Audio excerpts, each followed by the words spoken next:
6 o'clock, isn't it? Okay. Let's go ahead and call the meeting to order, please.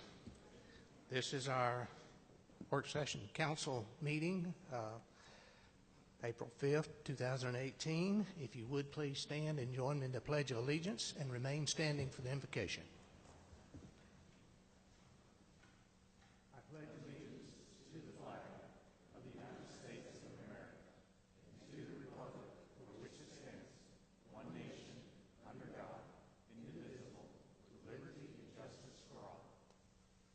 Good one.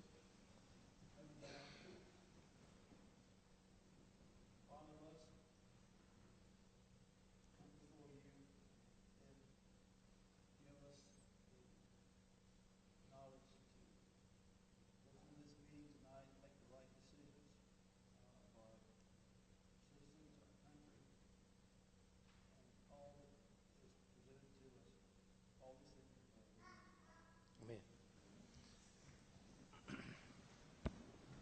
I'd like to welcome everyone here tonight. We do have some public service announcements. I believe Ms. Wilson is going to present those. I am. Ms. McGrew doesn't talk well tonight because of the pollen. I bet a lot of you are having the same issue. On April 7th, that's this coming Saturday, is Dumpster Day, free city cleanup day with dumpsters and electronic recycling at City Hall from 8 a.m. to 2 p.m. Go to the website www.cantongeorgia.gov for a list of included acceptable items. This is Green Week, so everybody needs to get green. The Art and Wine Walk is also this weekend, presented by Canton Main Street, April 6th and 7th in historic downtown Canton. Tickets are on sale now for Friday, April 6th from 5 to 8 p.m. And Saturday, it's on Saturday, April 7th, the walk will be from 2 to 6 p.m. There are 20 wine tasting stops along the walk, and more than 20 local artists will be located in various retail shops. For more information and to purchase advance tickets, go to www.downtowncantongeorgia.org. Nope, .com. Due to the rescheduled date of the Art and Wine Walk, the first Friday event for 2018 will take place on May the 4th in Canton's historic downtown area. Cornhole League play continues in downtown Canton on Tuesday evenings through May 15th in Cannon Park. Games will be scheduled at either 6:45, 7:30, or 8:15 in the park. The 7-week league includes a season-ending tournament with championship trophies and other prizes. Come and watch your friends and neighbors compete. Canton Theater, April 13 through 22nd, Stitches, an original comedy by Stephen Hobart presented by Broadway Bound Productions, with performances Friday and Saturday at 7:30 p.m. or Sunday matinee at 2 p.m. For reservations and ticket information, call the theater or go to www.broadwayboundproductionsincorporated.com. I hope y'all brought your pens. Cherokee Arts Center, April 12 through 18. The Cherokee County School District Middle School Show will display the artistic talents of middle school art students from throughout Cherokee County. The Arts Center will host a reception on May the 12th from 6 to 8 p.m. And lastly, Cherokee County Historical Society will present the 15th annual Derby Day celebration. Big hats, bowl bets, and bourbon will take place at the Rock Barn on May the 5th at 3:30 p.m. Tickets sell out quickly, so get yours at rockbarn.org or by calling the Historical Society's office. Thank you, Mayor. Anyone else have any announcements? If not, thank you. Next item, employee accomplishments and commendations. Chief Mitchell. Oh, sorry, he's not here. Assistant Chief. Thank you. Thank you, Mr. Mayor, City Council, City Manager. Chief Mark Mitchell is on a vacation, a much-deserved vacation today with his family, and really regretted not being here. So much so that I thought he was going to back out of the family vacation, but that would have been conducive to a quiet home life, so he went ahead with it. The first thing we're going to do today is Sergeant Jesse Ray, if you'll come up, please.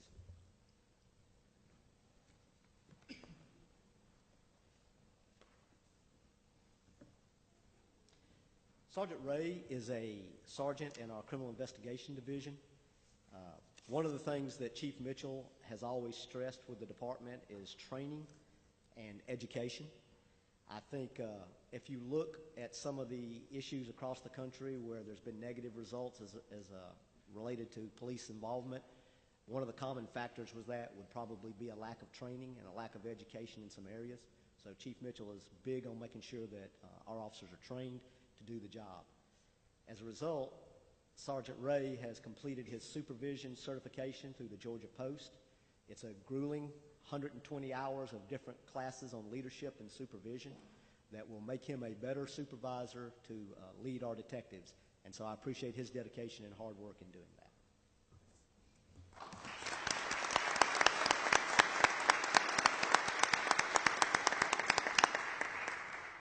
Okay, if I could have the citizens come up, please, now. We've got this all choreographed, so hopefully it all works out. Gelder family. This is an event, it's a life-saving event that involved the saving of Mr. Austin Gelder's life. Mr. Gelder's family is here, his wife, his 2 sons, and his father.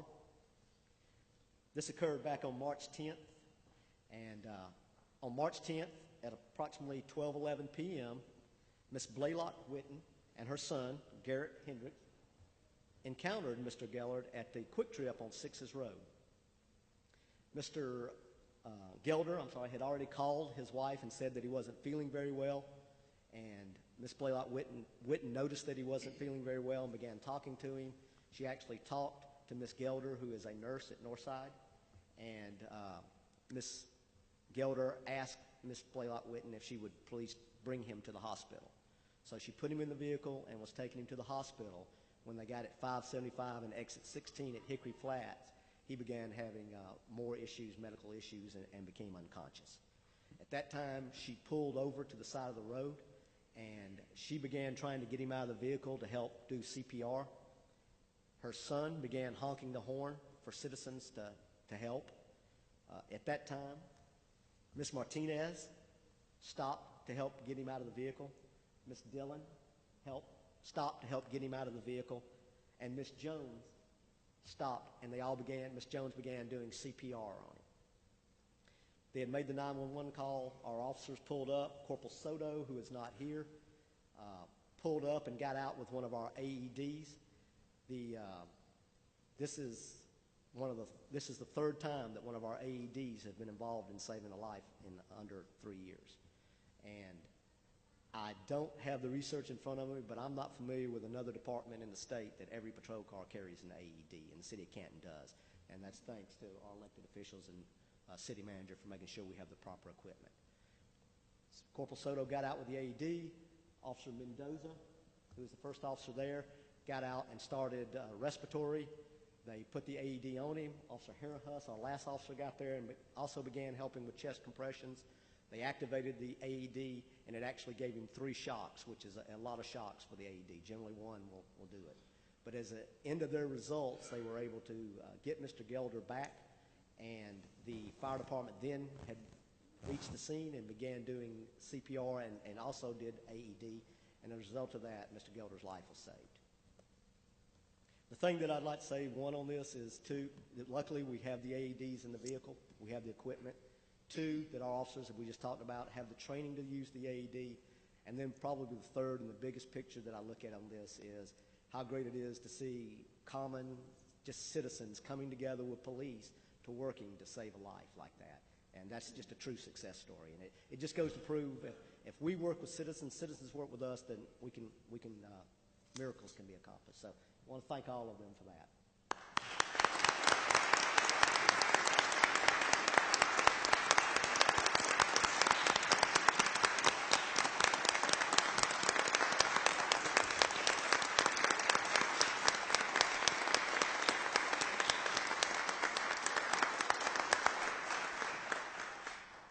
As a result of their actions, they have all been approved through, we have a board that looks at these types of incidents, and all have been approved for a life-saving award. I think it's worthy of mentioning that Corporal Soto, who is not here today because he's in training in Forsyth, and Officer Mendoza, this is their second life-saving medal. So for a lot of officers that never get one, these officers have gotten two, and it says a lot about them. So we'll go ahead and issue out the awards.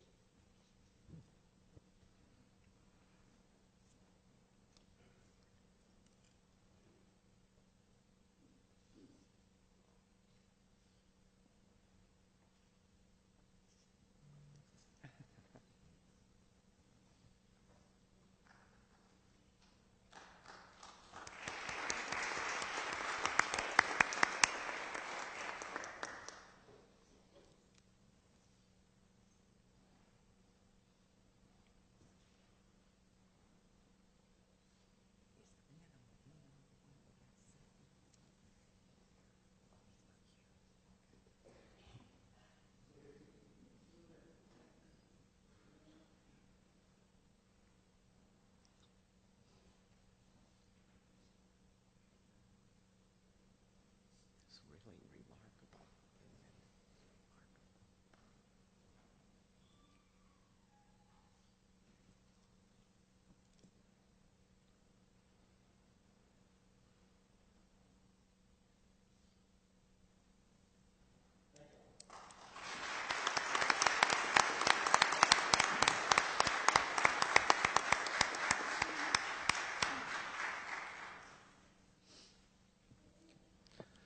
Thank you and congratulations to each of you. We really appreciate those efforts, I can assure you. Okay. Have a proclamation here regarding May as being Building Safety Month. Obviously, that's a very, very important part of what the city does, is to try to ensure that the buildings that are constructed are done so in accordance with code and in an effort certainly to protect the home buyer and purchaser of the homes. So I will read this, and we are. Mark, are you going to come up, or maybe you should? Mark is our building official, and we're proud to say that we have a very knowledgeable, professional, and building official who has some pretty decent customer service too. Does a good job. We appreciate it. But I'm going to read this, and then we'll just present it to you. It says, whereas our city is committed to recognizing our growth and strength depends on the safety and economic value of the homes, buildings, and infrastructure that serve our citizens, both in everyday life and in times of natural disaster. And whereas our confidence in the structural integrity of these buildings that make up our community is achieved through the devotion of vigilant guardians, building safety and fire prevention officials, architects, engineers, builders, tradespeople, design professionals, laborers, and others in the construction industry who work year-round to ensure the safe construction of buildings.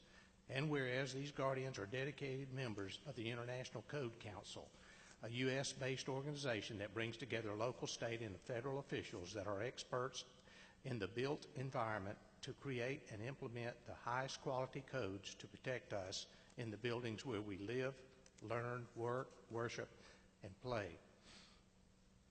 And whereas our nation benefits economically and technologically from using the international codes that are developed by a national voluntary consensus codes and standards developing organization, our government is able to avoid the high cost and complexity of developing and maintaining these codes, which are the most widely adopted building safety and fire prevention codes in the nation. These modern building codes include safeguards to protect the public from natural disasters such as hurricanes, snowstorms, tornadoes, wildland fires, floods, and earthquakes. And whereas Building Safety Month is sponsored by the International Code Council to remind the public about the critical role of our community's largely unknown guardians of public safety, our local code officials, who assure us of safe, efficient, and livable buildings that are essential to keep America great. And whereas building codes save lives, the theme for Building Safety Month 2018 encourages all Americans to raise awareness of the importance of building safe and resilient construction, fire prevention, disaster mitigation, and new technologies in the construction industry. Building Safety Month 2018 encourages appropriate steps everyone can take to ensure that the places where we live, learn, work, worship, and play are safe, and recognizes that countless lives have been saved due to the implementation of safety codes by local and state agencies. And whereas each year in observance of Building Safety Month, Americans are asked to consider the commitment to improve building safety and economic investment at home and in the community, and to acknowledge the essential service provided to all of us by local and state building departments, fire prevention bureaus, and federal agencies in protecting lives and property. Now therefore, I, Gene Hopgood, Mayor of the City of Canton, do hereby proclaim the month May 2018 as Building Safety Month. Accordingly, I encourage our citizens to join with their communities in participation in Building Safety Month activities. Okay? That was a long one,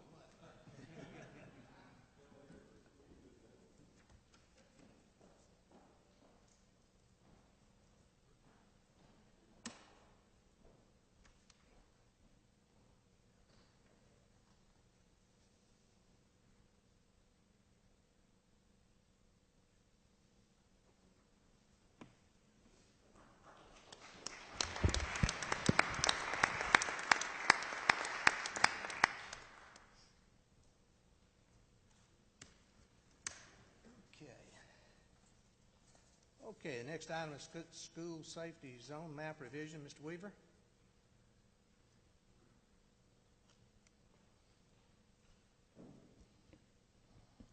Thank you, Mr. Mayor, members of council. I'm Thomas Weaver, and I just wanted to raise the concern in regards to the recent acquisition. If my memory serves me correctly, in recollection, the county's legal organ announced that the city moved forward in its purchase on its first right of refusal for $2.5 million of the old historic high school across the street, and as a result of that, council's last action in regards to the downtown school safety map depicts that property as a school safety zone property.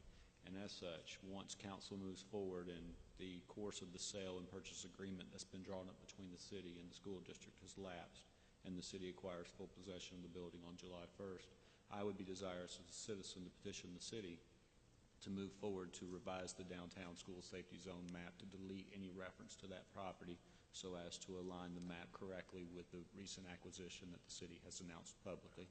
And it is my sincerest hope that the city will move forward in that event, hopefully as early as next month, to begin the process of updating that map. Thank you, Mr. Weaver. Don't think that'll be a problem. Okay, the next item, presentation regarding zoning of property located at 1024 Marietta Road. Mr. Hib Johnson.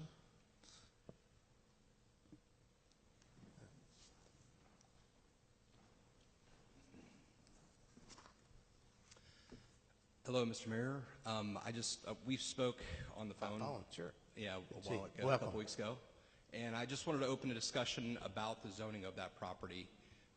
It was originally built and has been used as a light industrial building for, I think, 30 years. Is that right? More than that? And as you know, we're currently down at the mill, and these guys are looking at developing that into something else, and I'm just looking for a way to keep my business in the city of Canton. We've been here for 37 years, and that building seems to fit us well. Mr. Aaron is here tonight. He has the property for sale, and so we're just trying to make something work, keep me in the city, keep this business in the city the way it's been. I've got 50 employees that would like to see us stay here, close and local, and we just like to keep doing business here. Okay. Okay. Anyone have any comments or questions at this point? Okay. Thank you. We'll give it some thought. Thank you. The next item is consideration to approve the agenda. Sure.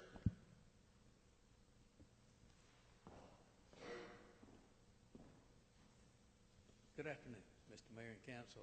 One thing I I noticed when I spoke to him briefly just for this meeting, said he'd been here 36 years down there with his business. I told him, good gosh, I've been here at the same corner 47 years, and I didn't realize that. I told him he needs to get in a little more trouble so we'll recognize that he's there doing business. This site, y'all all know what this site is. It's been a sewing plant. It was Harold Westbrook and David Fowler sold it to the Aaron Properties like 1998. It looks like that what happened, and I'm not, I haven't got all the records, that we believe it was more of a mapping error than a zoning change. Now, we haven't been able to get all the facts on that, but this body has the ability to correct that if that be the case. Because, when you go by there, it's not a commercial style building, and it hasn't been used as a commercial use. So we're looking, and both of the parties involved here sincerely want Furniture Guild to continue their operation, and it couldn't be a more fitting location. I know there's always some concern when you've got LI here and it's not LI spread out. But in this particular location, it's not an instance where if you drove by, you'd say, what is that doing there? Because it fits in. It's not that far from the recycle center, and that's and we all know how that appearance is. But what I'm asking to some consideration, it's not something that's a misfit that you would generally expect in the concept of a, spot zone, Mr. Mayor. So given all the history of this particular property and facility and the fact that we have an opportunity to continue to keep a viable business right here in Canton, I just think it could be a wonderful outcome. And I just found out about it today, and I told Brian I'd come at least make sure we got a full picture of the situation. So thank you, Mr. Mayor and Council. Thank you. Anyone? Okay. You have before you the agenda. Are there any changes or deletions to the agenda? If not, I'll entertain a motion to approve the agenda as presented. So moved. Second. Okay. Mr. Grant seconded that. Mr. Goodman made the motion. All in favor signify by saying aye. Aye. Opposed, no. All members voting for the motion, with the exception of Mr. Yawn, who is absent tonight. You also have the draft minutes from the March 15th, 2018 meeting, as well as the council meeting draft minutes from March 15th, the special call meeting and the council meeting that day. Are there any changes or corrections to be made to those? Motion to approve. Second. Mr. Grant made the motion. Ms. Wilson seconded that motion. Any other comments? If not, those in favor signify by saying aye. Aye. Opposed, no. All members voting for the motion? Okay. In your agenda package, you have the financials for February for informational purposes only. If there are questions or comments, our Chief Financial Officer, Nathan Ingram, is here. Does anyone have any questions or comments? Okay. Mayor? Yes, ma'am. I want to go back to the minutes for the special meeting. I was Okay. present, and I'm not listed. Yes, you were. So, Okay. let's put me and Nick as We present. were running in. Right. I voted from the floor. Right, Yeah. we were both present for those. Okay. Can we can make those corrections. Okay. Sorry. That's all right. We already voted them like they were, I don't And I seconded it. we'll have to unvote that, but we'll make that change. Okay. Yeah. Thank you.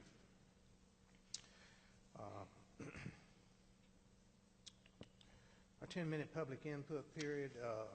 Will Carlin. Okay.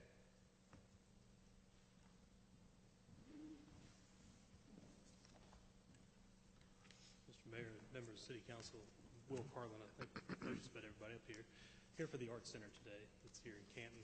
We have an item on your agenda for some funds from the hotel motel tax. If you'll recall, previously the Art Center came with the procedure has changed. We used to go to tourism for those funds. Now we're coming to council for them. There was a previous request for $15,000, which was an increase from last year's numbers for tourism, which was $12,500. and that was an increase from the year before that at $10,000. We came and presented those. This council was kind enough to let us to withdraw that request and resubmit it today. It's been resubmitted now. We appreciate the help of Mr. Peppers and Mr. Ingram. Make sure we have a good number that's there, since it is coming out of hotel motel money. The request is now for $7,550, which is a decrease from where it was in the previous request. It has been tailored to fit the hotel motel tax statute, to only include those things for promotional expenses. As you know, Canton Festival of the Arts here in town is May the 19th and 20th. It's a big event. We want to promote it. We want to make sure we have lots of people in town, lots of folks on the street, lots of people in our businesses and our restaurants. So you'll see in the request that you're considering, there's a position for some durable expenditures of a website and signage, which will be used from year to year. Appreciate the opportunity to come in here and speak in support of that. The request has come out, I understand it's work session. There's some more time coming up, but want to answer any questions if we have them. Certainly willing to answer any. We also have Ms. Akers, Ms. Lowe, our treasurer here. You're going to be hearing from Ms. Morris, our promoter for the festival, a little bit later on another issue. Okay. Happy to answer any questions if I can. Actually, this is a public input period, and we don't do a dialogue, but the questions could come up when it gets to the agenda item. I'll stick around just in case. Okay. Thank you, Mr. Mayor. Thank you, members. Thank you. Thomas Weaver, did you want to be on here too, or is this a different issue? Yes, sir. Come on. You're on the list. Mr. Mayor, members of council, thank you again for acknowledging and recognizing me to speak on the second occasion. Thank you. My concern here is a similarly situated concern in regards to firearms, but not so much in regards to the school safety zone. But it's recently come to my attention that the YMCA is currently promulgating a very different kind of sign as opposed to the one that you're considering under item 10K under old business under the agenda that prohibits firearms in the building. However, the building is publicly owned and operated. It's public property. So I wanted to apprise each of you that in my quest, and it's something that I do and act under my own volition, in my reoccurring annual pursuit of abolishing and eradicating gun-free zones in our community, I'm going to be moving in a parallel proceeding, and I've already reached out to Mr. Matthew Thomas in his capacity as the economic development manager with the city, and I'm going to be liaison with him and his office to work with the DDA and pursue that initiative also. So I wanted to apprise you that that was going to be a parallel issue that I was going to be pursuing in the coming months, and I'm actually, believe, scheduled to meet with the Downtown Development Authority Board this Thursday, which I believe they'll be meeting in the library conference room, since there'll be a different meeting upstairs here at City Hall. So I'm going to be pursuing that also in addition to the matter regarding the school safety zone.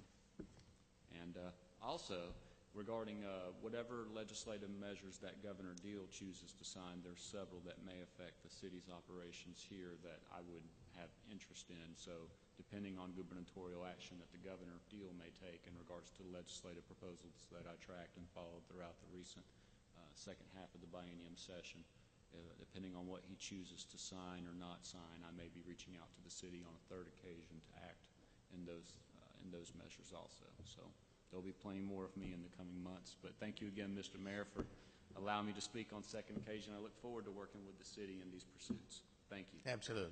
Thank you, Dallas. Appreciate it. Okay.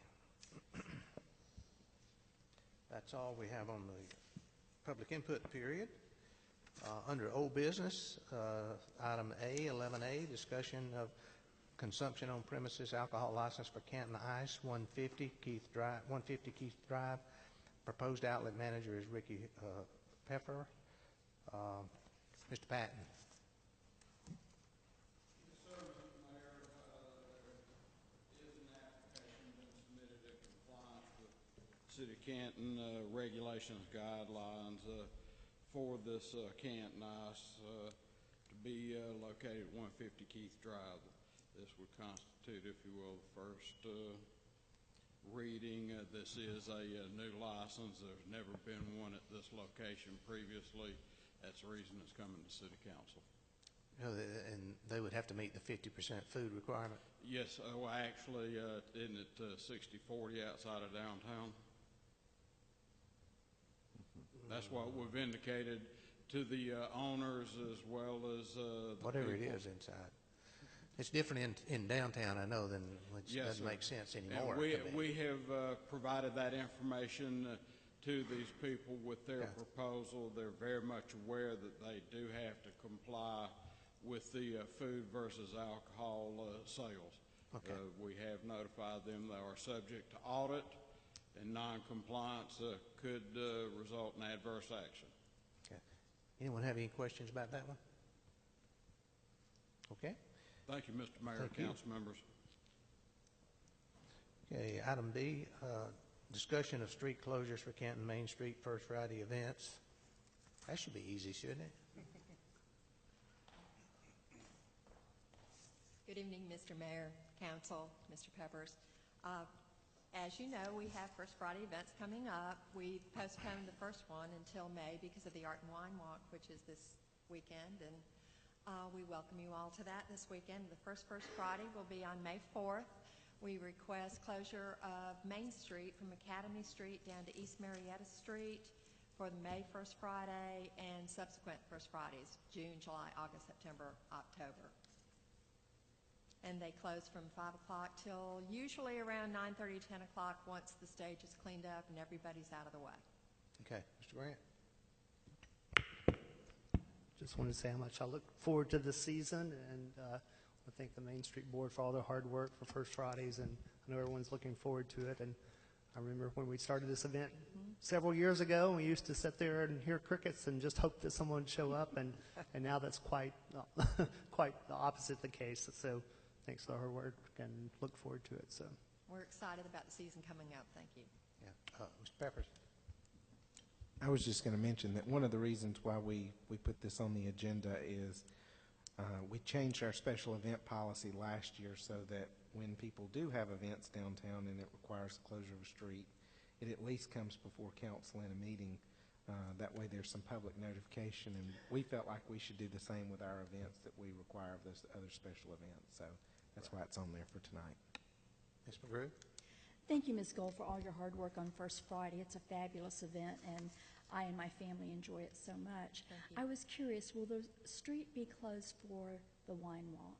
No, Or ma'am. There will be no street closures for the wine walk. Thank you so much. Anyone else? Okay. All righty, and the next one there, street closures for Canton Festival of Arts. Same thing? Canton Festival of the Arts, May 19th and 20th this year. It's an annual event. It's been held in Brown Park for a number of years now, sponsored by the Cherokee County Arts Center.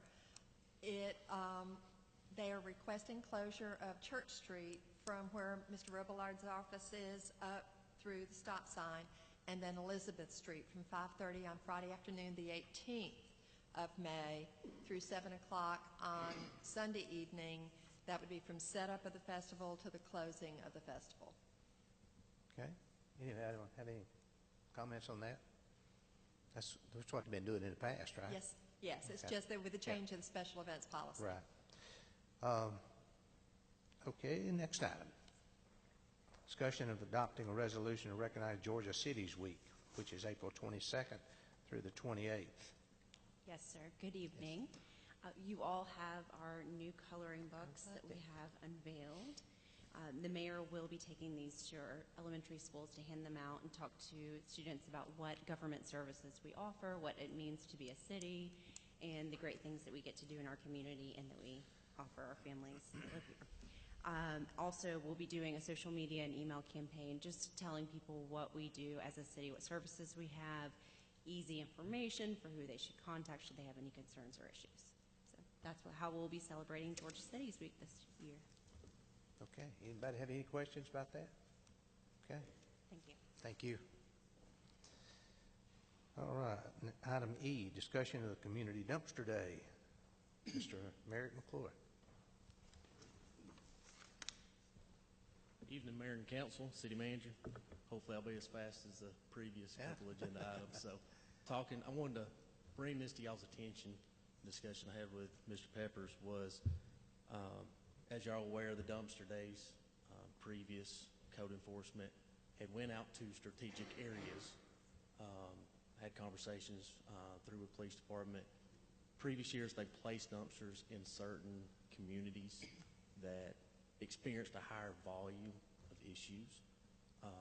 We kind of wanted to bring to y'all's attention to see if that's something y'all be interested in to continue. We have a map for just the time period that we've been running. There's problematic areas that happen routinely. It seems like we go out, make enforcement actions, we can go right back the following week, and it's right back again. So possibly with adding maybe these strategic areas might encourage folks to, bring the items to the dumpster if it's a little bit closer to them. So kind of want to bring it up for discussion, talk trash a little bit. Ms. McGrew? Thank you so much for all that you do to clean up Canton. I really appreciate the service that you and your staff are doing. I have a question. I'm curious if you see an abandoned tire on, say, a giant lot that's for sale, how does one get that picked up? Typically, if our enforcement inspectors are out, they'll notice a tire laying on the property. They'll try to make contact with the individual, give them a violation to correct it within 7 days. We'll also advise them as far as the city dumpster days. They can come out each month, up to 10 tires free for citizens that live within the city limits of Canton to dispose of tires. Okay. That's our normal procedure. When you have the dumpster days, do you find that you have more participation when you're in different communities or when you are located in the parking lot here at City Hall? From conversations I had with police department, I believe it was only offered just a very few times in the past. I didn't get an exact number to how many times. Since I've been here, we've only done it here at City Hall. Of course, it's been more towards the colder months since I've been in on it. Now we're getting into some warmer weather, and of course it's going to rain this weekend. But I've had a lot of phone calls, so a lot of people probably going to show up rain or shine. But I feel like it might encourage folks to clean up their properties a little bit more, might reduce some violations that we've had brought to our attention. Thank you. Anyone else? I was just going to mention we would be doing both of those in tandem. We'll continue to do the Dumpster Day program here at City Hall.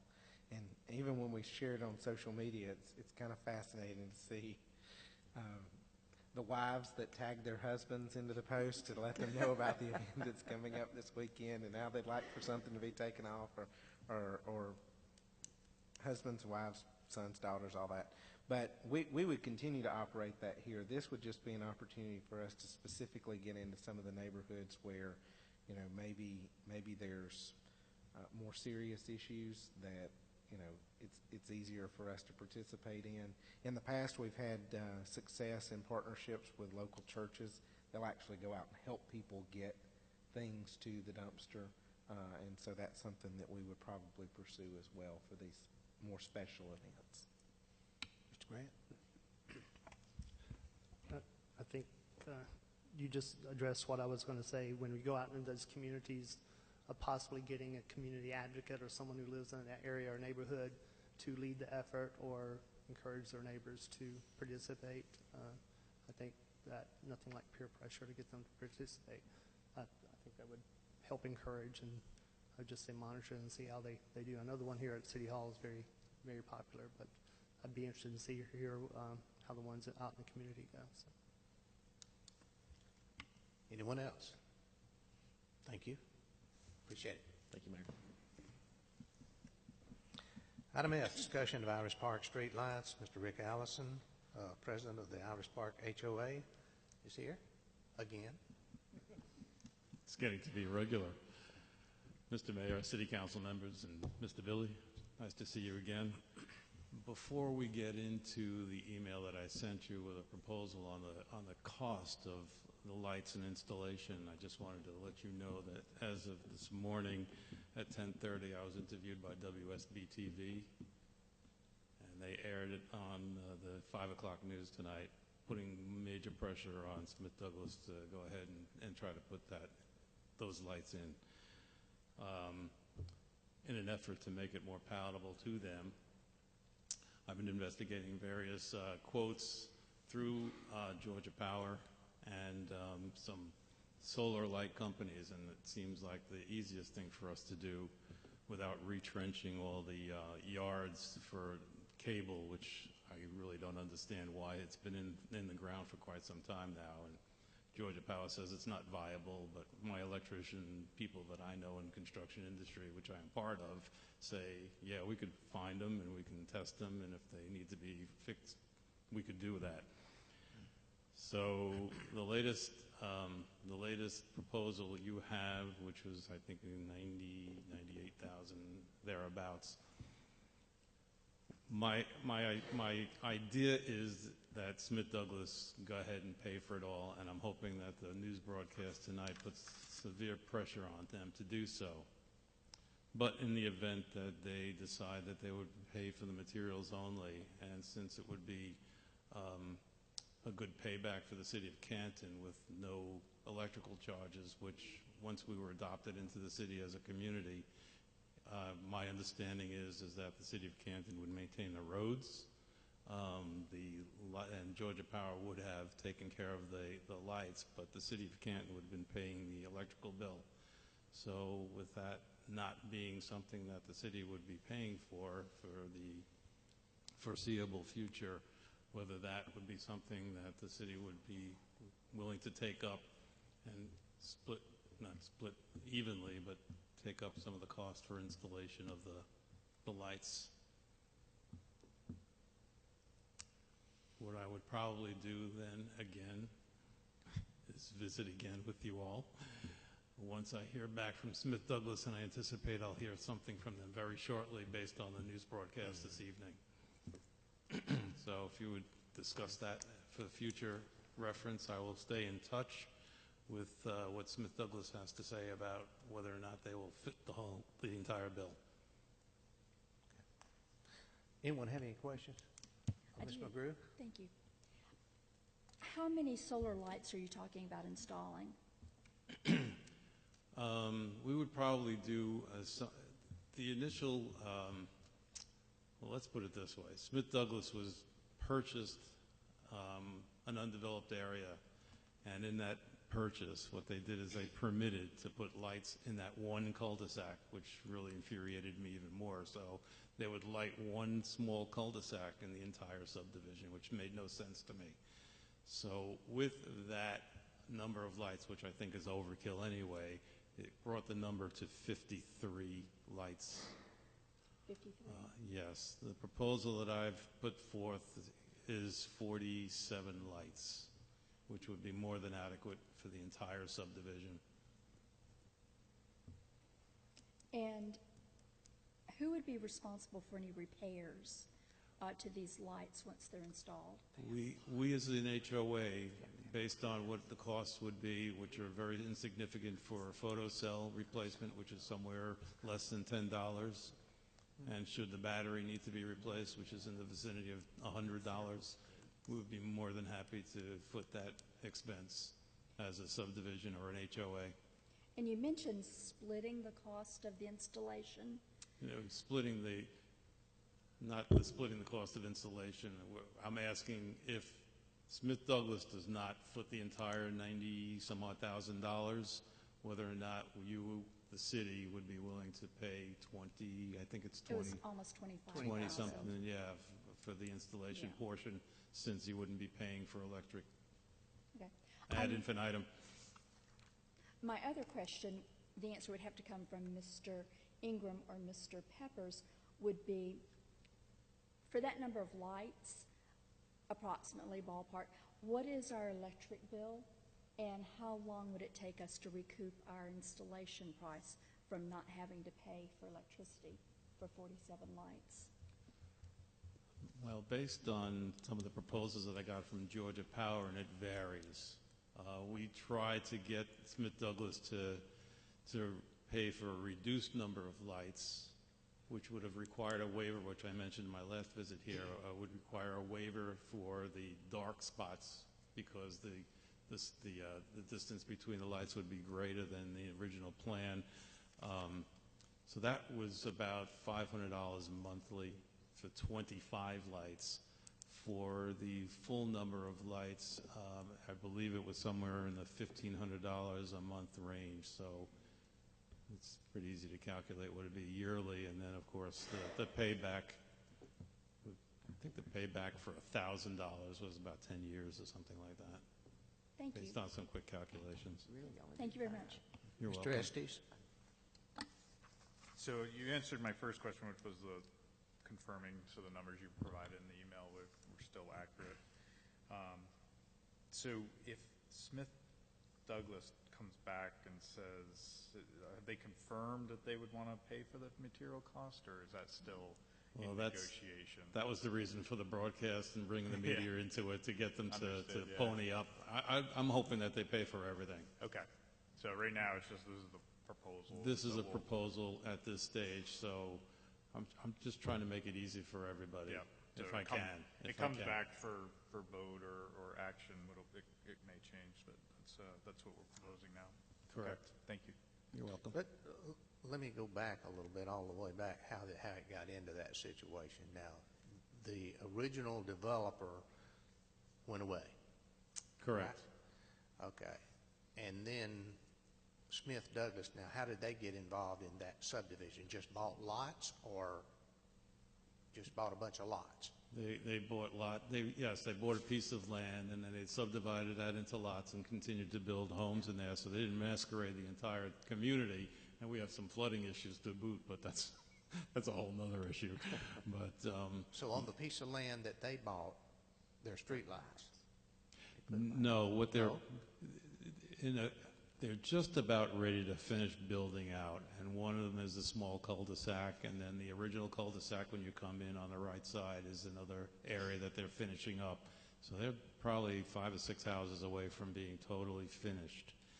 In that one subdivision, cul-de-sac, when they purchased that land and then they subdivided it into lots, when they asked for a permit to build in there, what they did is they asked or were granted whatever it takes to get street lights in there. So that part of that cul-de-sac within the subdivision is preparing to have lights based on their permits.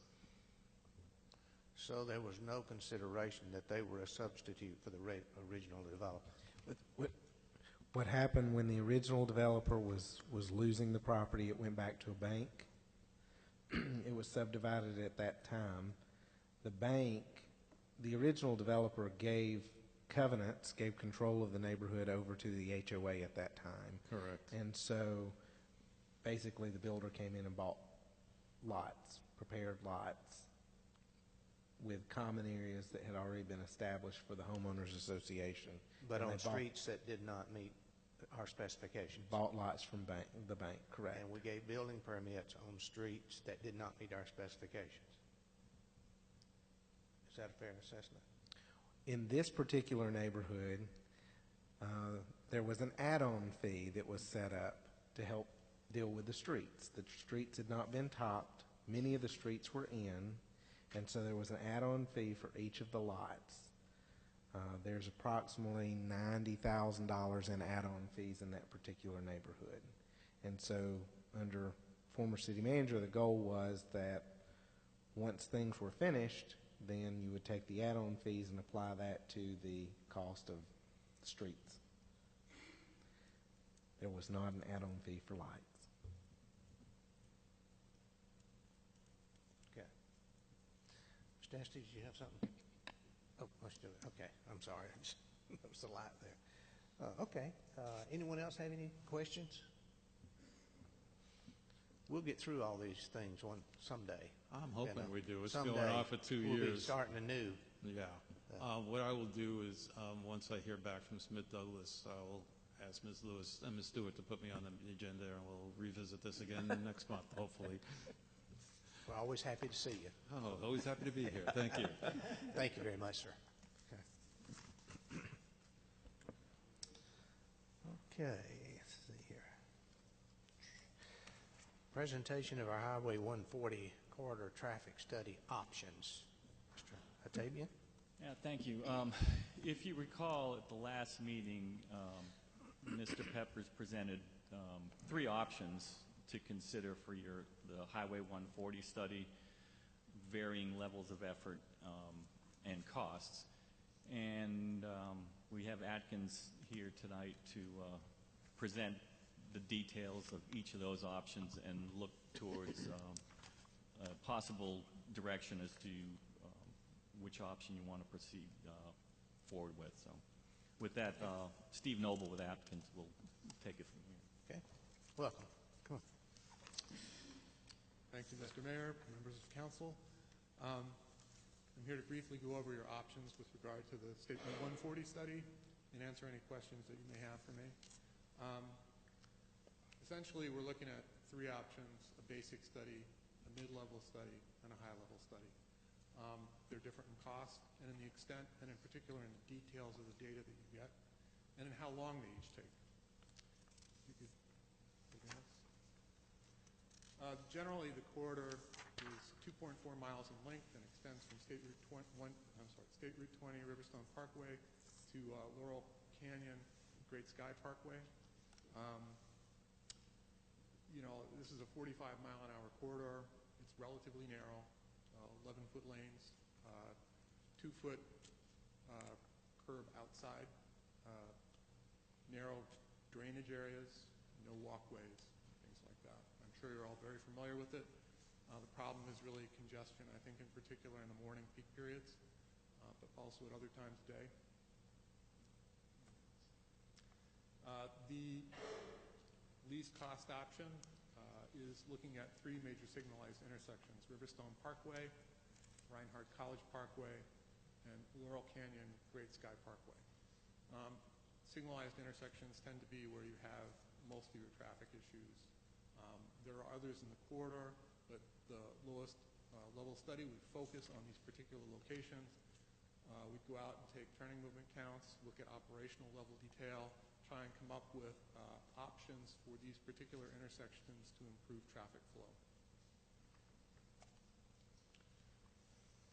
The next level study really looks at beyond that, at also the minor or non-signalized intersections, including Hospital Road, Shoal Creek Road, Pea Ridge Road, Puckett Creek, Lower Burris Road, which is actually to the north of the original corridor. The corridor would be a bit longer. Instead of 2.4 miles, we're looking now at 3.1 miles. We would be looking at these non-signalized intersections. You can see that quite a few of them are at skew angle intersection to the roadway, which usually means there are some safety issues. We might want to also look at their impact on traffic flow on the main route, in particular, again, in the peak hours. So the factors that are influencing the cost really are the size of the study area. The initial corridors we'd be looking at like a quarter mile on either side for the length of the corridor and the land use that's currently there and zoned. We'd be looking at a number of future year scenarios, depending upon which alternative we're looking at, how detailed the recommendations are. These will all be concept level, but they can be a lot more detailed in the higher level studies. We'd be looking at a number of intersections and parallel routes to try and see if there are alternatives that we can propose that would ease traffic within this particular corridor, and the extent of the public process. The low-cost option really does not have a public process. It's all basically between us and city staff. The basic route study, again, really looks at the 3 signalized intersections at the 2.4-mile corridor. We worked with city staff directly. There was, as I said, would be no public engagement process. This is the least expense. The fee would be roughly $50,000. Could be slightly higher, slightly less. This is also the study that would take the least amount of time to complete, probably on the order of 4 months from notice to proceed. A critical factor in any of these studies is going out and getting those turning movement counts while school is still in session. And I looked it up today, and I believe that May 25th here is the last day of school. So it's a relatively short lead time. Again, this is the corridor and the three intersections, three signalized intersections, the quarter-mile limit of the study area that we would be looking at the land use for, so it's fairly constrained. The mid-level study really starts to expand, again, looking at the non-signalized intersections. We're starting to look at more scenarios in terms of what you could potentially do to improve traffic circumstances on the corridor. And you also get a shift in focus from more the operational immediacy to a longer term by looking at more land use. And we would in any event try and make certain that whatever operational improvements we came up with would work in the longer term, regardless of which scenario we would be looking at. We would develop short and long-term recommendations. We would have some level of public involvement. We would at least have a meeting with the public to talk about what we were coming up with and to try and get feedback before we completed any kind of study. This would be a joint study as proposed between the City of Canton and Cherokee County, and a middling fee range. And again, this is a ballpark estimate of roughly $100,000. Time period is something more on the order of 6 to 8 months. Part of that time differentiation is because if we have to have public meetings or otherwise coordinate, that affects the schedule. Again, slightly longer corridor, 3.1 miles, looking at more detailed intersections, and again, looking not just at what's in your current zoning, but also in your comp plan as far as future. The most extensive route study looks at the same corridor, 3.1 miles. It looks at everything that we did in the mid-range scenario, but it also looks at considering parallel roadway options, so we're looking beyond the corridor at the connections to the corridor. We're looking at a larger area, a larger travel shed to look at potential impacts on the corridor. This, as proposed, would be a joint study between the City of Canton, Cherokee County, and GDOT. We presume that GDOT would have involvement regardless because, of course, this is a state facility, but this is something that would probably involve them from the standpoint of paying for some portion of the study, too. And this is the most expensive option and would be approximately $225,000, again, give or take. And it would also take the longest. And this would be somewhere between 8 months to a year. And again, some of that, again, is if we have a more extensive interaction with more governmental entities, more public involvement, a lot of that's just to schedule those events. This is the travel shed, and it shows you essentially it's everything within the city limits as you go north. So that's the area that we would be looking at.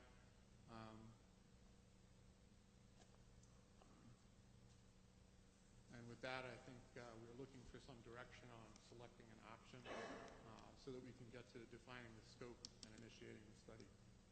And with that, I would answer any questions you may have. On the option 3,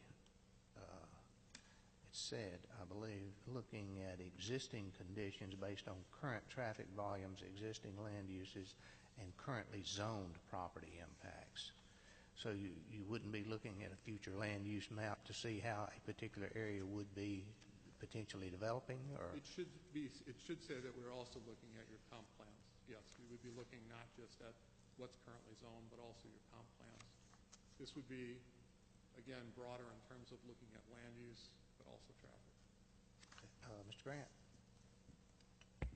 Yes, thank you for the information. It's very helpful. I mean, it certainly makes sense to me if we're going to do this, that we would do it right and do it based on future, not just current conditions. Sure. Of course, that carries a price tag and time. And I think, involving the county and Georgia DOT makes sense. Just under that scenario, if it's a joint study between those 3 entities, are the other 2 entities going to be contributing to the study cost? I don't know that we know that at this time. I think that it would be something that would have to be negotiated. I don't think we've approached them yet on any of that, because we're just waiting on figuring out which direction we're headed. But I guess they could say yay or nay on it. Would they be approached before we make this decision? Yep, good. Mr. Peppers, Didn't the local engineer say something about they would be willing to participate? Now, he didn't say to what degree, maybe it's just offered a suggestion or something. I think you would, and I'd just remind you that we have 2 of the ARC members that represent the county that also live in that area. So, there's some other opportunities probably for some funding too. I did verify with the CFO that, as this is really related to transportation, it would be an eligible expense under our SPLOST, under the transportation segment. So, while we definitely would want participation from those others, we don't necessarily know what that participation is, but it's of high interest to the council to figure out that particular area. So, I would think we would want to answer sooner from them rather than later. And if they're not going to participate, then you need to decide how far you want to go on your own. Sounds like we need a gathering. Well, it might be a great tool for the city in the future as well in working with GDOT to try to get some of those improvements moved up in their transportation plan. Right. Okay, Mr. Estes? Did you say that it's ineligible or eligible for SPLOST? It is eligible. Okay. It would be eligible. Okay. And then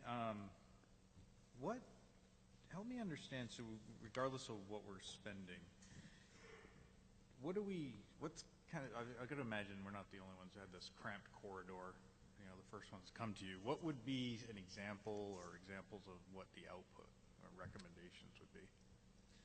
Well, let me first say this is a challenging corridor because, there aren't that many roads that go through, and that's an issue. People are logically taking the roads that go through. Now, you might look at, are there other routes that could be somehow improved so that the traffic flow altered somewhat? Some of these parallel route options, for instance, Reinhardt Parkway, you might prioritize that. You might look at, for instance, doing something like a roundabout in the middle there that improved the traffic flow so that people selected that route to go to, the interstate as opposed to going through.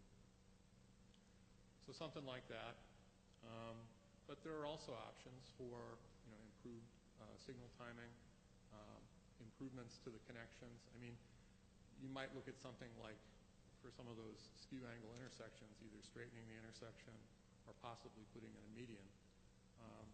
I drove the corridor myself today. You might look at something like a 3-lane segment from Reinhardt Parkway south. Again, it's dependent on, is the traffic demand there? What's the land use circumstance? What are the plans? What's the zoning?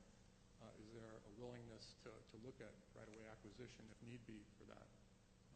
Those are things that would have to be looked at. Okay, that's helpful. And then after the recommendations come, we can't do anything, right? It's now we have to present it to GDOT to kind of help them prioritize. Okay. Mr. Brandt.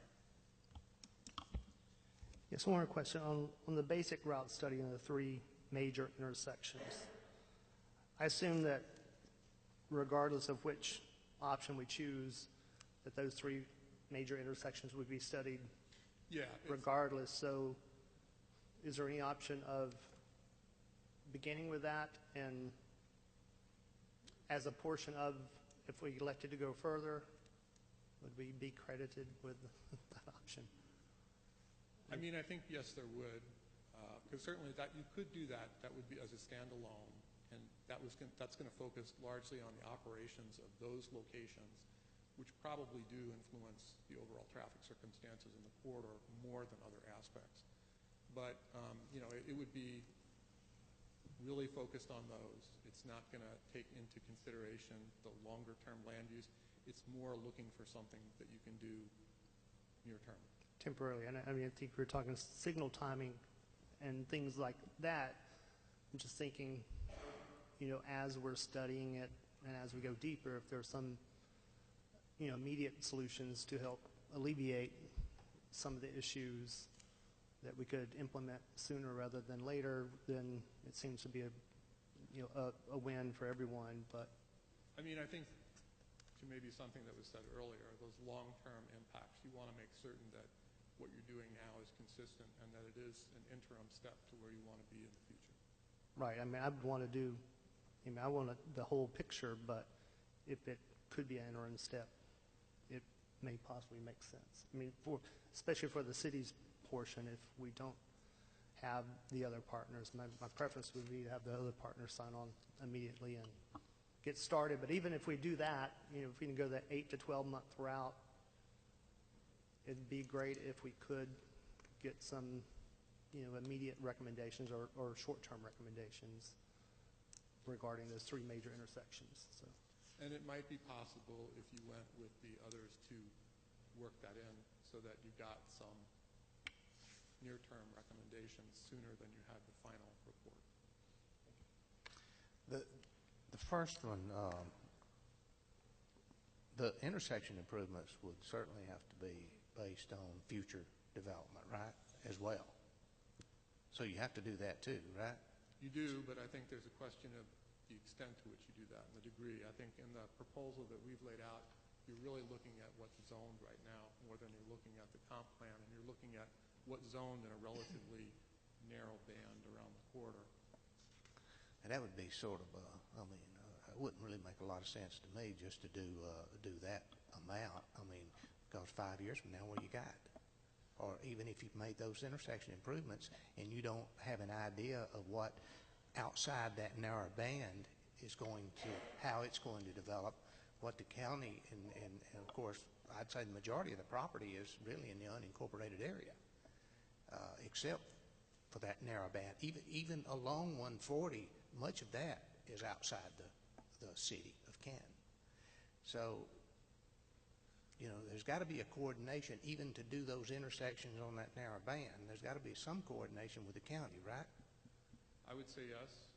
We do have some existing tools. The Atlanta Regional Commission maintains a model that does take into account to some extent future growth. It may not be as refined as what you would be looking at here, but it certainly gives you a good idea, I believe, of what's happening in terms of traffic growth over the long term for a larger area. And so we could use some of that as input to making judgments about how reasonable near-term solutions would fit with long-term objectives. Yeah. Okay. Anyone else? Yes, sir.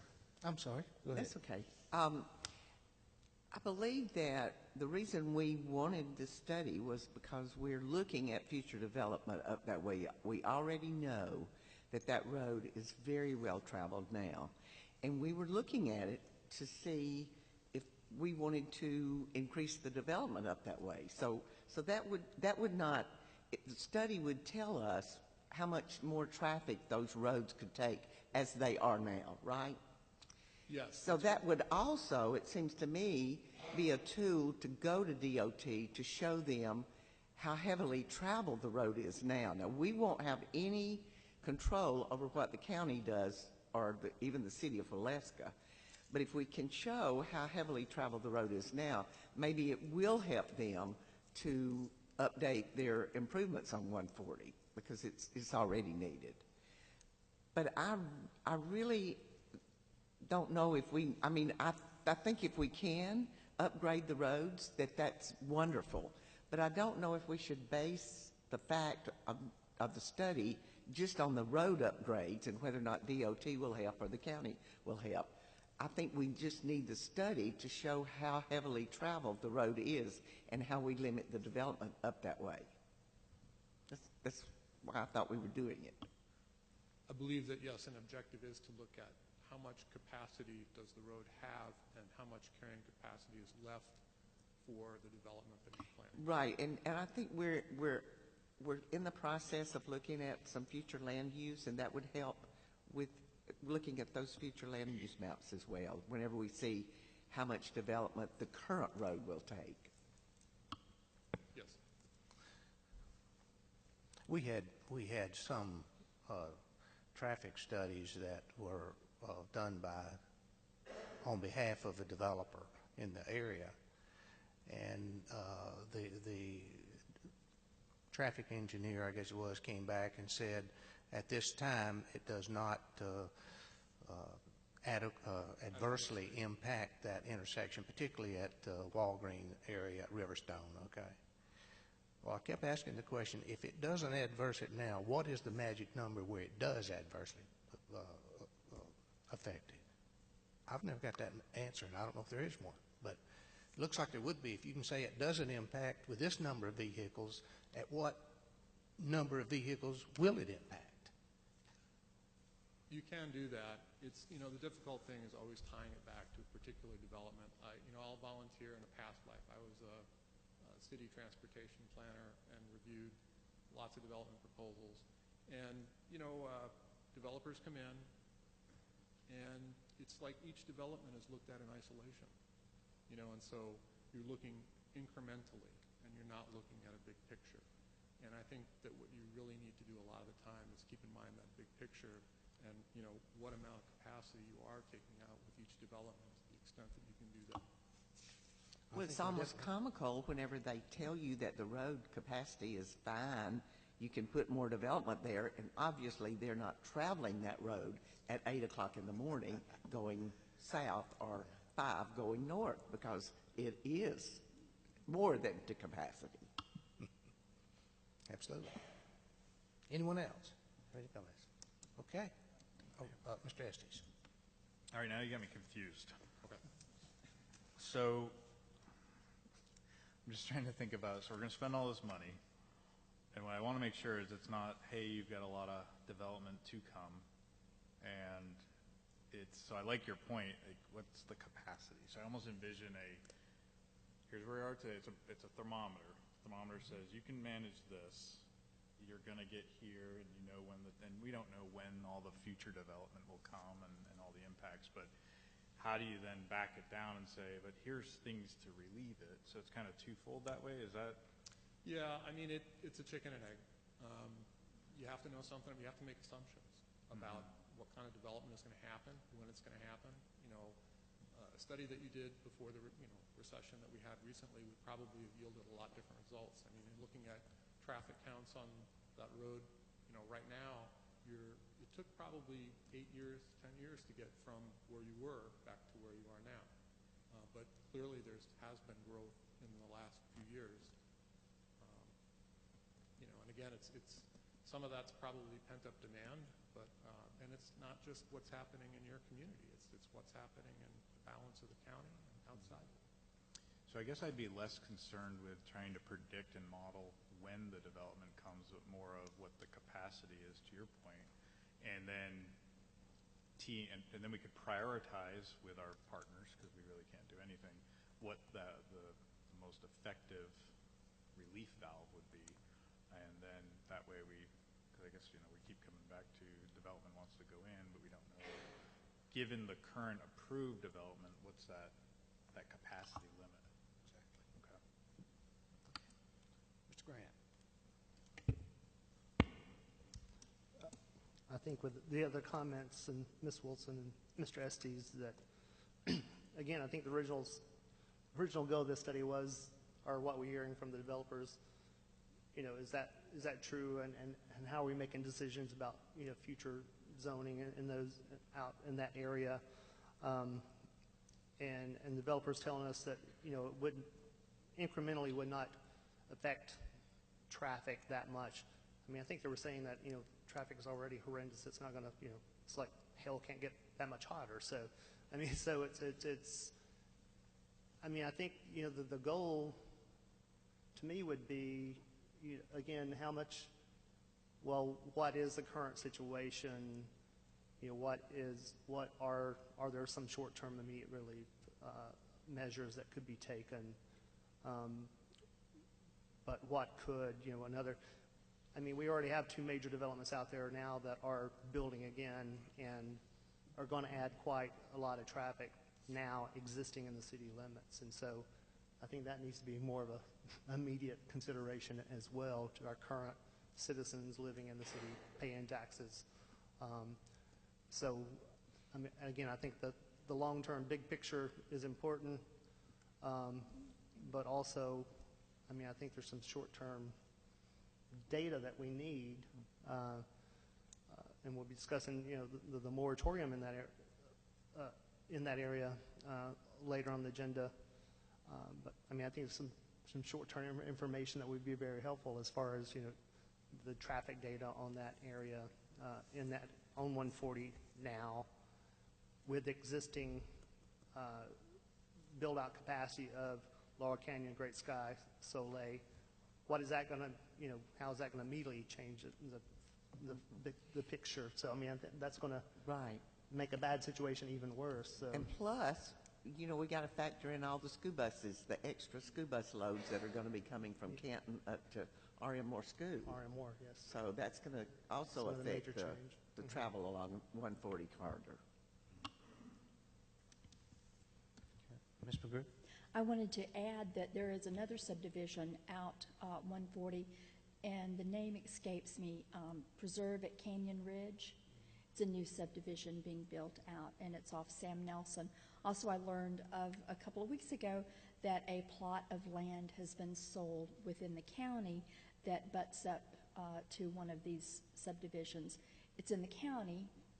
To my knowledge, they're not going to be asking to be annexed, but they will be coming out Lower Burris onto 140. So that's another one that, we might not have known had a resident not talked to me. Well, certainly we can't do anything about the county part, except maybe express our opinion at the time. But I think the concern was, part of it was we were having developers come in and say, look, you can put those 400 houses in there, or those 360 apartments, and it really will not adversely affect the intersection. And then we got homeowners and people up that way that travel that road every day saying, wait a minute, it will affect it because it's already a mess at times. So I think we need the assurance of someone that is working on our behalf to tell us and give us something that we can have confidence in, that what the real story is for sure. I think maybe something that was alluded to earlier was looking for examples in other locations that you might be familiar with as to what alternatives they looked at, what kind of impacts those had. That's probably something we can also bring to bear. Anyone else? Okay, thank you. Thank you. You may not have an answer to this right now. We were trying to look for some sort of direction. Should we approach the county and GDOT, or? I'm happy to reach out to Mr. Cooper and basically say to him, if you think you have people yelling at you at 140 headed towards Alpharetta, and you've got a city that won't work with you out that way in development, you do have a city up here that will, and so we do need to partner on that. And you could also, as a council, you could also request that perhaps the county look at a similar moratorium while we study this jointly. But I mean, I'm happy to reach out to them. I think from GDOT's standpoint, I don't know how long that process would be for them to get approvals to participate, but we can have the conversation with our district engineers to see, what level of participation they could be involved with, even if it's not a financial level. Right. I don't think it's too early to do that. I think we need to have a conversation with both the Right, at least county make and GDOT aware of the traffic study. I think that would be interesting for them. At one time, they were going to build a roundabout all on their dime up in Waleska because they were interested in the traffic that's really going that way, and it wasn't approved by the folks up there. They'll want it when all the school buses are going to R.M. Moore Right. next fall. Anyone else? Okay. Thank you all. Okay. Mr. Octavian, discussion of the proposed ordinance regarding the wasting of water by utility customers. Yeah, this is one of the action plans that's in the Metro District's water plan. And they call it this water waste policy, and it basically has each local government shall adopt a water waste ordinance or policy to reduce outdoor water waste. And we've taken their suggested language and drafted an ordinance, and it's for consideration. Anybody have any questions on that one? Well, I was just wondering how you monitor that. Good question.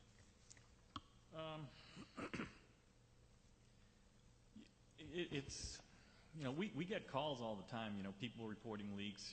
I'll give you a perfect example is we had one that down behind Outback was leaking for the longest time, and it was private.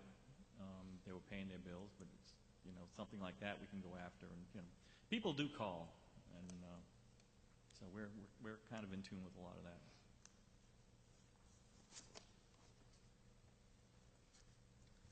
Anyone else? Oh, Mr. Grant, excuse me.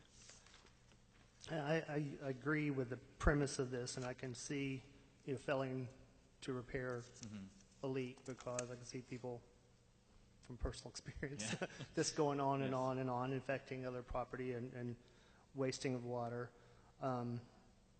But I find a little of the other language a little overreaching as far as, washing your car with a hose without a nozzle. And I mean, it goes to enforcing those things. I think I made a comment at the last council meeting that adopting ordinances that we're not prepared to enforce. So I agree with the major things, but the smaller things I just find a little tedious and yeah, well, I think that maybe not worth our effort. Specific one means, you just don't want to have your open hose just running, and you just want a nozzle on the end of it. So this was their suggested language. I mean, you can certainly modify it however you seem fit.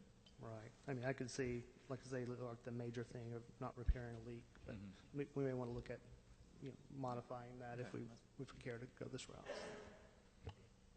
Okay. Anyone else? I mean, one option would be just to make it a citation rather than, I mean, you're talking about that ordinance has you cutting off people's waters that have paid their bills because their hose is running on the outside while they're washing their car. But you can make it a citation and have them come to court if they have leaks for the other things. But I just have real questions about the legality of cutting somebody's water off that has paid their bill. And additionally, what we may want to do with what you were talking about, Mr. Grant, is take out some of the language and maybe have a publication with some best practices that we could provide to customers throughout the year, explaining how you can save water by having, some type of system on the end of your hose while you're washing your car, and why that's important, Right. Anyone else? Mr. Nick. What happens if we don't pass this? Is it just more play nice with the neighbors? When we actually have to prepare an audit on all these action items and submit it to the state every, I think it's 4 or 5 years. And if you don't adopt it, then you get red flagged, and they'll kind of ask, well, why didn't you do this? Or I'm not sure what the penalties are, but we just went through it not too long ago. So we got 5 years. Yeah. Anyone else? Okay. Thank you. Discussion and possible action on providing water and sewer service to racetrack. Now you missed one. You got to go back one. Oh, did I go back? I skipped one. Oh, sorry about that. Yeah, I've marked this up a bit. I missed it. Discussion on eliminating the Weaver Circle interconnection with Cherokee County Water Sewerage Authority. This is the interconnection Weaver Circle, which is out past out Highway 20. I think initially that was there before the Big Oak tank was put in service. The connection has been maintained. We have been paying a base fee now for as well, as long as it's been there. We haven't had any consumption go through this meter since, well, as far as I've been here, since 2011. We've had zero consumption. We've just been paying the base rate.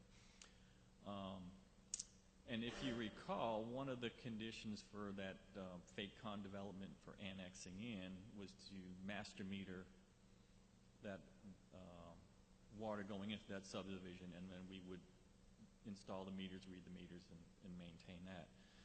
And so eliminating this interconnection and requesting the water authority to reallocate it to the FATECON property is kind of the whole crux of this. So, like I say, we haven't used it in since 2011, maybe even longer. Mr. Grant? So to understand that this with eliminating it and redirecting that water to the FATECON development? It would redirect the reserved allocation that we have through the water authority. We have several interconnections, and we have a certain allocated capacity at each one of those interconnections. This particular one, we have 50,000 gallons per day allocated here. So was this a request from the water authority? So we would, well, assuming you authorize us to move forward with it, we would then make a formal request to the authority to reallocate this interconnection to FATECON and eliminate this one. And what this also does, it will ultimately save the authority money by eliminating it, because they were going to have to spend a lot of money to relocate this as part of the State Route 20 widening, and the only purpose of this meter now is to serve us, and we haven't used it in 8 years, or then some. So it's kind of a win-win for everyone. But did it originate with the water authority come in and ask this to be eliminated? That actually came up in the... So basically, if you recall, when the annexation of FATECON went in, we were going to have to request from the water authority to be able to service that particular neighborhood through a master meter. And to do so, we have to have an allocation at that meter. And so when staff was looking at what our other allocations are, we noticed we had allocation at this connection that we weren't using. And so instead of asking for new, it's easier to make a switch. Does that make sense? Mm-hmm. We looked at it and said, hey, here's a connection we have we're not utilizing. We could really switch that allocation over here to that FATECON property and take care of that without requesting any new allocation. Is this the one close to Scott Road? I mean, is it Big Oak? It's on the yes. Yes. Yes. So would it possibly, if we do this, I'm just trying to understand it, would it, if we had future development out that way that required service, would that keep us from serving, the city from serving with that? No, that's pretty much at the end of our service delivery area, Scott Road. We already have a line out that way. Yeah. This is a connection past that, and at one point, if I understand the history, we were actually providing water through that connection over to the Water and Sewer Authority to help with some of their customers on the end of their line. I guess my concern there is, it's my understanding the Big Oak tank would feed Canton Marketplace back south. Mm-hmm. There was one time we had a line break near the plant, and that tank almost, if it didn't go dry. What happens if there's an extended problem and that tank goes down? Could we not pull water from that connection at that point to serve those areas, or could we not? I'm not sure about that area. I know we have another connection up at Univetta Road and 140 that pulls off their Univetta Road tank. We put that connection in based on the hospital. So we had hospitals fed from two sources, from the Big Oak side. They have one line that comes down north side Cherokee. They're also fed from another line that comes up from 140 and up, and then if the pressure in our lines on 140 drops, we've got a valve that will open and water will be fed from the Univetter. So you're saying the big oak tank can be fed from Univetter? I'm not sure if it can be fed from Univetter or not, but I know a lot of these interconnections were done. The last one we did was as a result of the hospital and their backup service. Yeah, I'm not. Knowing the hills and so forth, I would tend to think that the big oak was at a considerably higher elevation than maybe Univetter. It is. Now, as part of the modeling project that's been going on, we've been looking at other capital projects to, basically help the situation out there, possibly reusing the industrial park tank, or maybe put a new tank there, or in a different location or something like that. That's underway as part of the modeling effort as well. From the big oak tank, and to go back to, like, I guess, Mr. Grant's question there, if there were any extension to the east, the city could provide water east from that tank, or sell it even to the water authority should they need it at any time, right? They could, yeah. Okay. Mr. Grant? And what you said we're paying the base rate currently, what is the base rate for that connection? I think on the average, from what I saw, it's running about somewhere around $325 a year. A like year? 26 something dollars, and $26, $30 a month. So if we service the development on Fake Con with a master meter, Well, we would, we've got, 26 homes, I think it's 26 homes, whatever their water usage is. And the other thing is that the water authority would actually be getting revenue from this, because, water would actually go through their meter that we would buy wholesale. So it's similar to River Green. We'd buy it wholesale and bill water and sewer. but we could service future development possibly.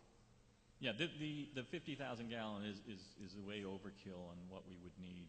I think a real conservative estimate would be probably 20,000. But I figured it was just easier just to transfer the whole lot of it over there and be done with it. I mean, if it's, to me, $325 a year, it's not a financial decision there. No, it's not a financial decision on our part.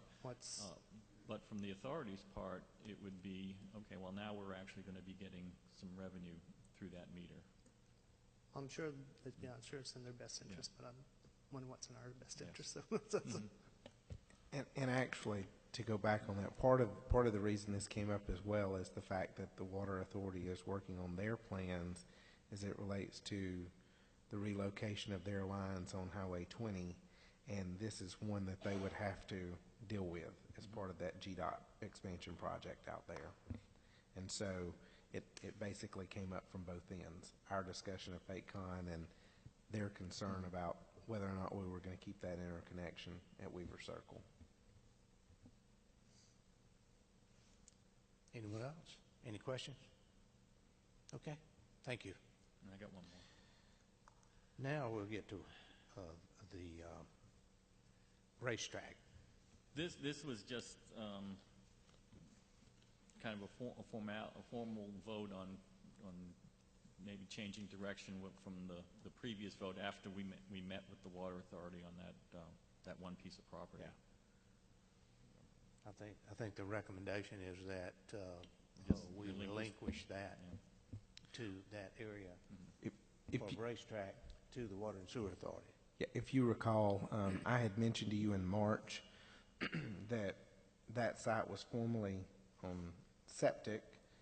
There was a sewer connection on the site, and there was a water connection on the site with a meter that basically went with the Water Authority. What we have learned is that the sewer connection on the site was not our sewer connection. It was already the authority's connection, because they had had permission to bore under to connect at Prominence Point. And so, since it's their connection, if they're going to be providing sewer, and we were basically metering the water off from them anyways, it just makes sense to give them the entire property. Any questions there? Okay. If y'all are good with that, then I'll respond back, basically removing our concern from the last letter that we sent them and saying that we're fine with them taking over that particular piece of property. Is there any objection to that? Okay. Thank you. That's all I got. Okay. Discussion of the YMCA monument sign. Mr. Patton.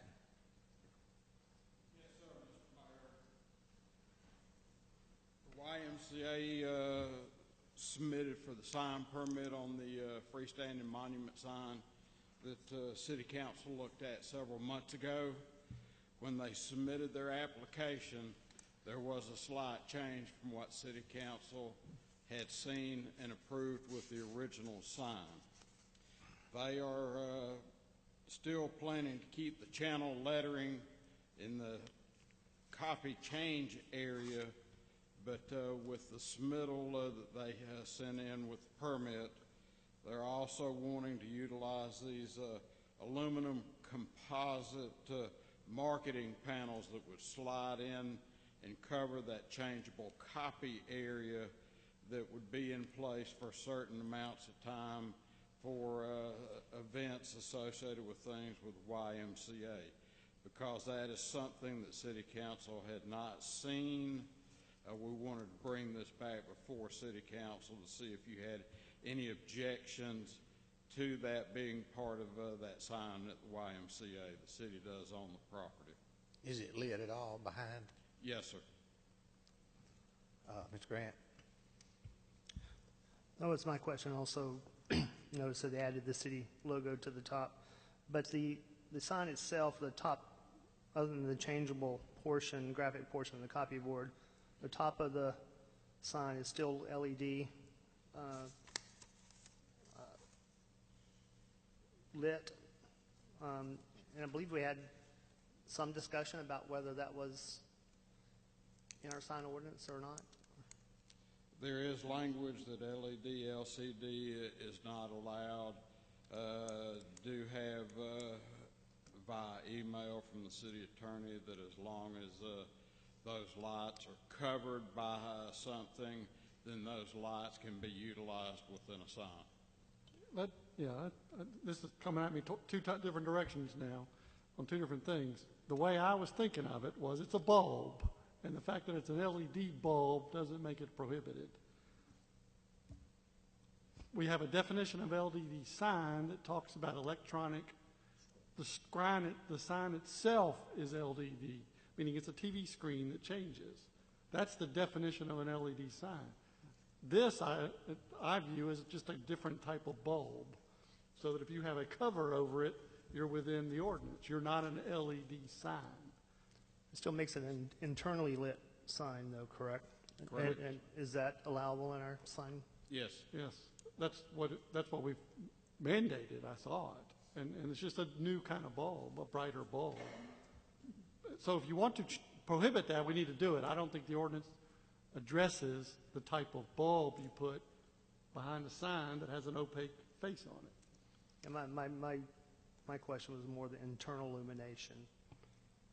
That's allowed, is it not? That is allowed.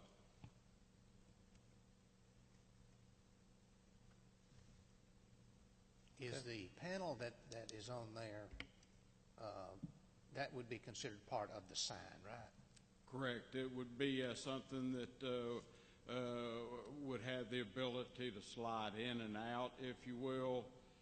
For instance, if they were having a special registration for a type of a class, they would utilize that panel to slide in for that changeable copy area, and instead of putting the letters up relative to that type of registration or event, they would have that panel that would slide over the channels where the letters would go.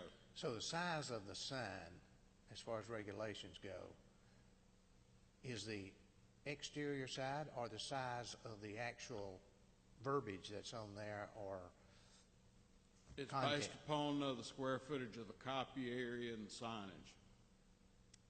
It's not the total sign. The So base. adding that didn't make any difference, right? No, sir. Okay.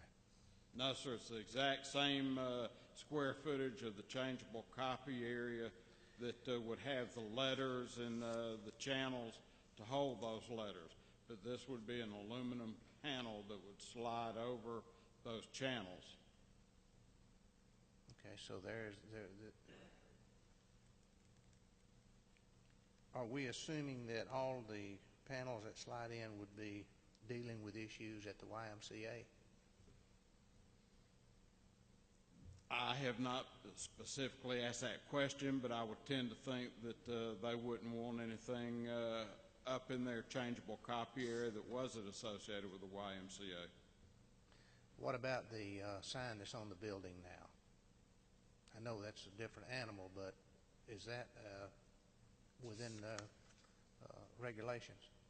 At the time that was installed, it was permitted and it should be in compliance with the sign regulations that were in place at the time of that sign being permitted.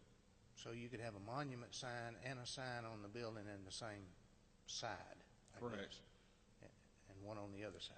That piece of property also has frontage on 2 streets, and as such, it's allowed 2 wall signs. Okay. Anyone else? Thank you, Ken. Thank you. Appreciate it. Next item, discussion and possible action, State Route 140 moratorium ending April the 5th, which is today. That moratorium would be ending today, after today, if that is not extended. Mr. Grant. Motion to extend the moratorium by 6 months. Second. Have a motion and a second. Any other discussion, comments? If not, those in favor signify by saying aye. Aye. Opposed, no. All members voting for the motion. Okay, that was quick. Next item, discussion of minimum billing for irrigation meters. Mr. Ingram.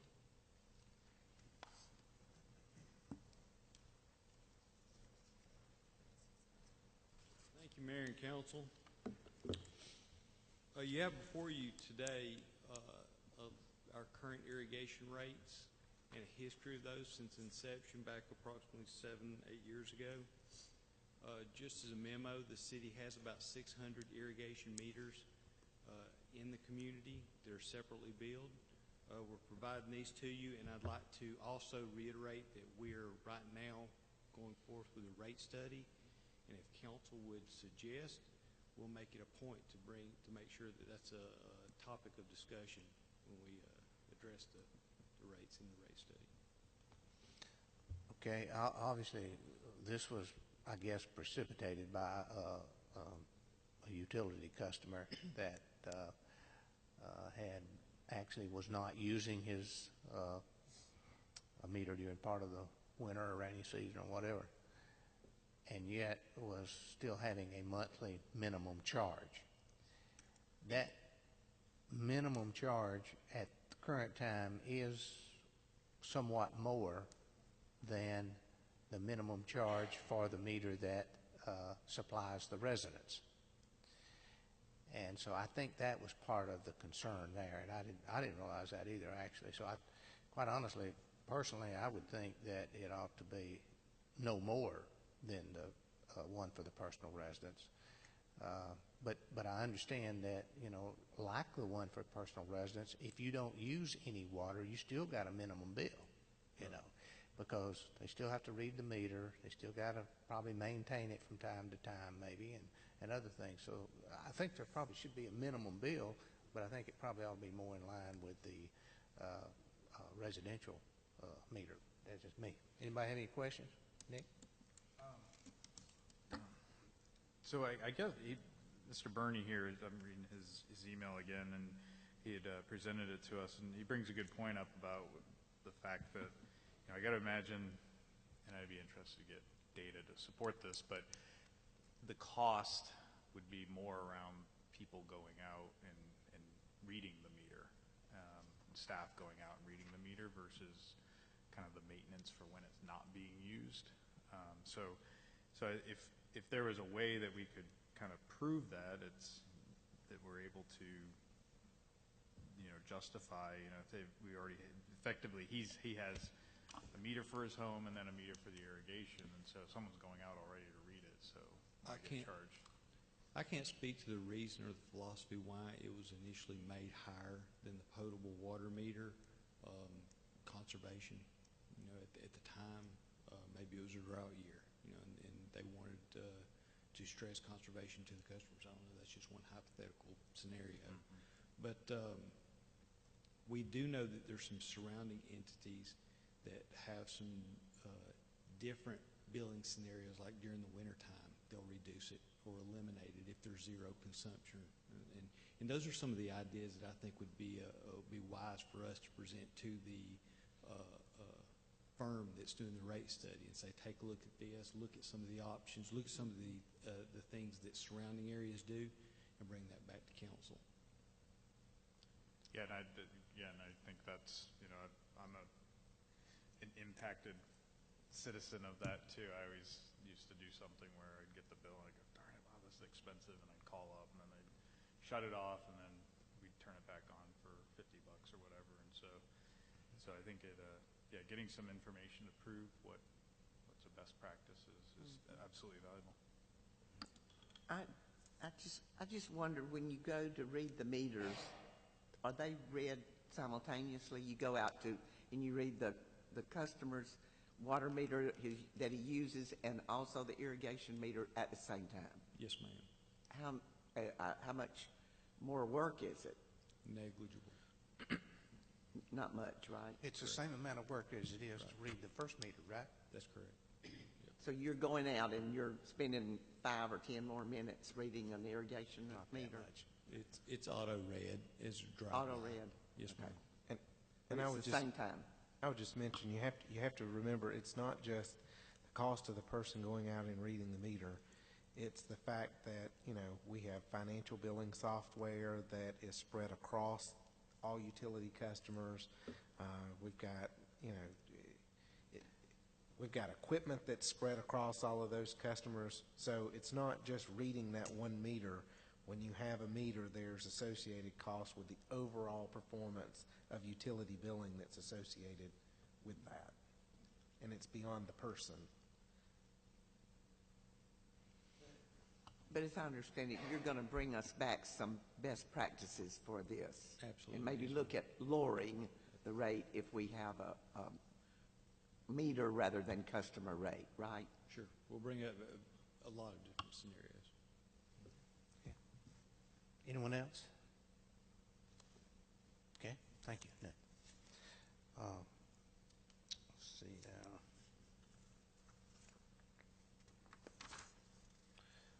Discussion and request from Cherokee County Arts Council for additional hotel motel funds. Okay. Thank you, Mayor and Council. You have before you the amended request from the Arts Council, Cherokee County Arts Council.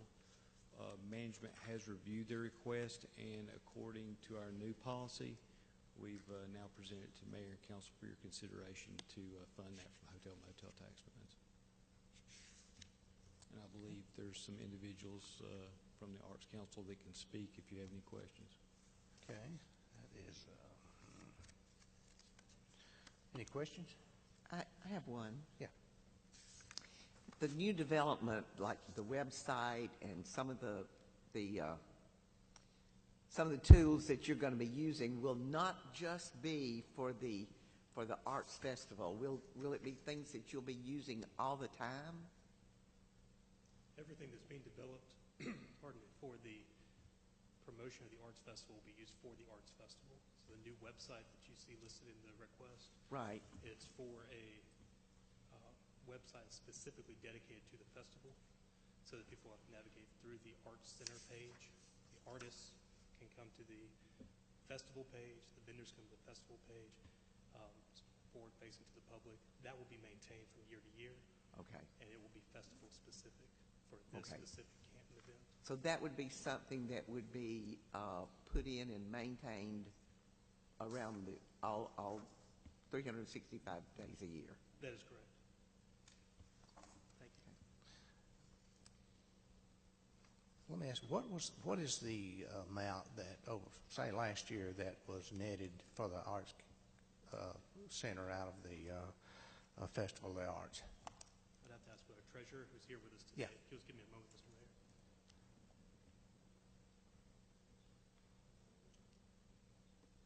How much you make off the last arts center, arts festival?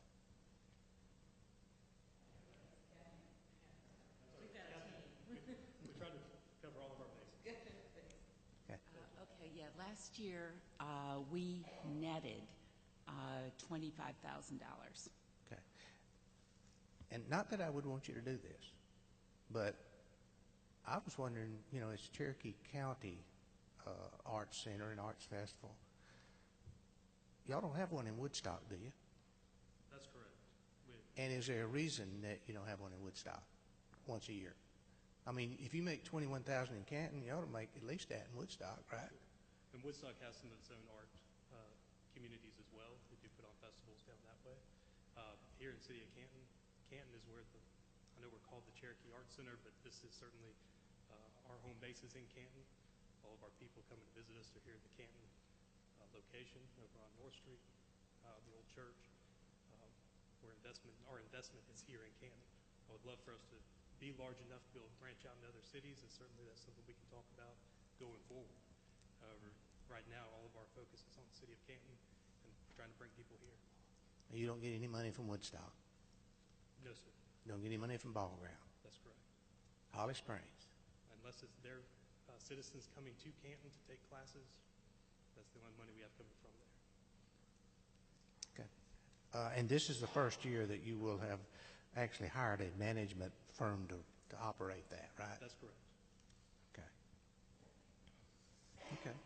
Anyone else? Thank you. Thank you we very got much. the questions answered.